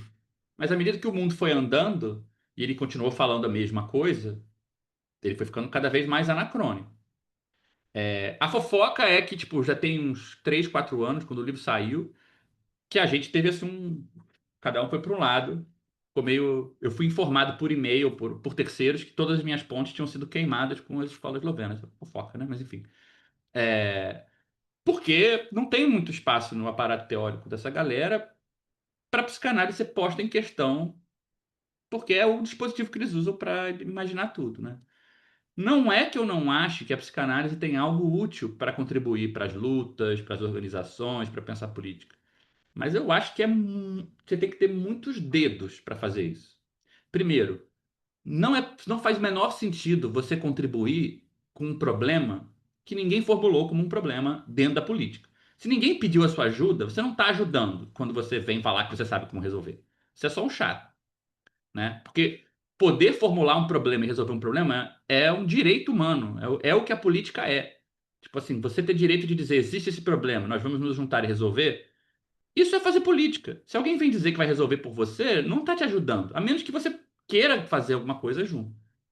Então, saber encontrar dentro da política aonde existem problemas que a gente é convidado a ajudar é a primeira questão. E normalmente esses problemas não estão onde a política, onde os psicanalistas acham que estão. Não é explicar o Bolsonaro. Ninguém está querendo trazer o Lacan para explicar o Bolsonaro.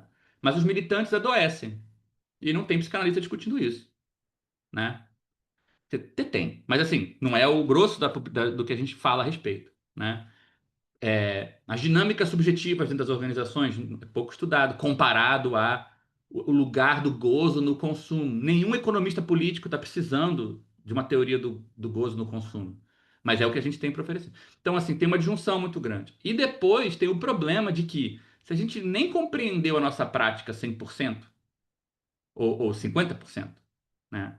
Se a teoria está tão descasada da prática real, o quanto que essa teoria realmente vai poder ajudar outros campos?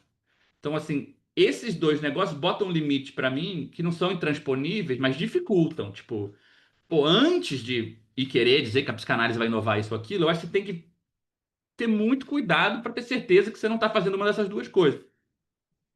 Se metendo onde você não foi chamado e nem sabe em quais termos os problemas estão sendo tratados naquela região. Inclusive, assim, se você quer contribuir para a política e é uma coisa vaga, a política já é um mau sinal. Porque não existe a política. Existe a política no movimento negro, e aí tem 30 movimentos negros. Qual? De onde você está falando? Com que pessoas você está falando? Em que lugar você está falando? Não existe política em abstrato, né? Porque a política dos trabalhadores. Que trabalhadores? Você está falando de um sindicato? Está falando de uma região, de uma categoria? Tipo, não teria que diferenciar mais, né? Então, eu acho que é possível, é sempre bom, mas é muito sutil e difícil também encontrar as maneiras de fazer esse trânsito com um pouco mais de cuidado, assim, saca? De uma posição mais avisada, assim, né? E nesse processo eu sinto que o Zizek foi uma pessoa que para mim foi ficando cada vez menos relevante. Eu acho que o Zizek vai ficar na história dos grandes leitores de Hegel, né? De filosofia hegeliana. Ele foi um cara que interpretou Hegel pra caraca. Talvez tenha sido um dos mais importantes disseminadores do Lacan de uma maneira mais assim democrática. Não é um cara sisudo, aristocrático e fez o Lacan chegar em lugares que não chegaria. Mas eu acho assim como marxista ou como alguém cuja relevância vai se atualizando com o tempo, eu acho que não é o caso. Eu tendo a ficar mais do lado da galera hoje em dia que olha com muita ressalva, assim. Acho que ele não está conseguindo encostar em nada de muito relevante. Eu falei que não tem gente que estuda sofrimento da militância, mas tem um livro, gente, que alguém tem que traduzir esse livro para português. Tem uma analista, chama Hannah Proctor. Acho que ela é alemã ou tcheca, não sei. Cara, ela escreveu um livro chamado Burnout, a experiência emocional da derrota política. E ela vai analisando com uma banda de estudos de caso depressão na política, melancolia na política, trauma na política, luto, amargura. E eu acho que o Zizek encaixa perfeitinho no caso da pessoa amarga, assim, da pessoa que tipo, viveu uma derrota política na Iugoslávia profunda, interpretou em parte essa derrota, mas não consegue largar esse osso. Então, assim. E aí, a derrota política na Iugoslávia foi uma derrota da auto-organização, né? Foi um dos lugares onde a autogestão dos trabalhadores foi mais pensada. É muito duro, eu acho que é uma das coisas mais terríveis que aconteceu para o movimento comunista no século XX. Conseguiram bolar um regime mais democrático e auto-organizado do que na União Soviética. As fábricas eram autogeridas, os trabalhadores tinham direito de organização de muitas coisas e deu tudo errado, né? Sempre abro esse parênteses, gente, é a primeira vez que isso foi tentado, é claro que ia dar errado, né? Tipo assim, calma lá, também não é só porque deu errado uma vez, não vai dar errado sempre, mas eu acho assim, a geração que viveu a frustração da autoconstrução não ter sido possível, virou uma geração que tende a achar que todo mundo que quer fazer algo assim é idealista.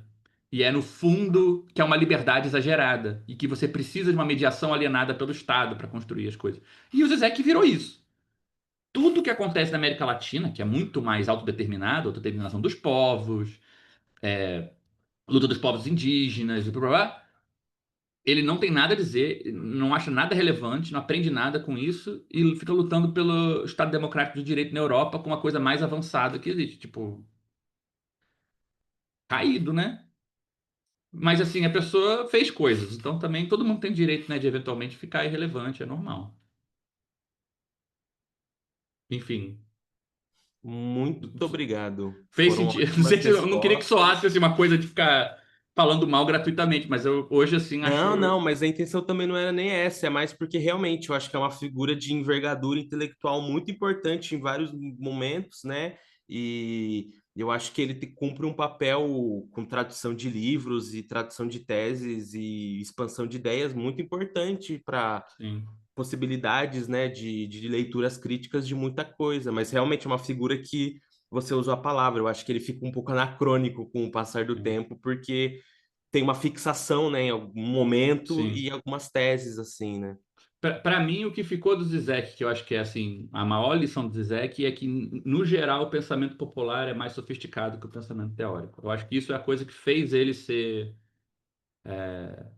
relevante, ser um autor lido, uma pessoa que não tem nenhum vínculo institucional firme e ainda assim conseguiu chegar em lugares que muita gente acadêmica ou gente com mais poder não chegou. Eu acho que é essa aposta que ele sempre fez, assim. Isso aí eu acho que se confirma, eu acho que isso é verdade. O Kung Fu Panda. Kung Fu Panda vai explicar, não sei.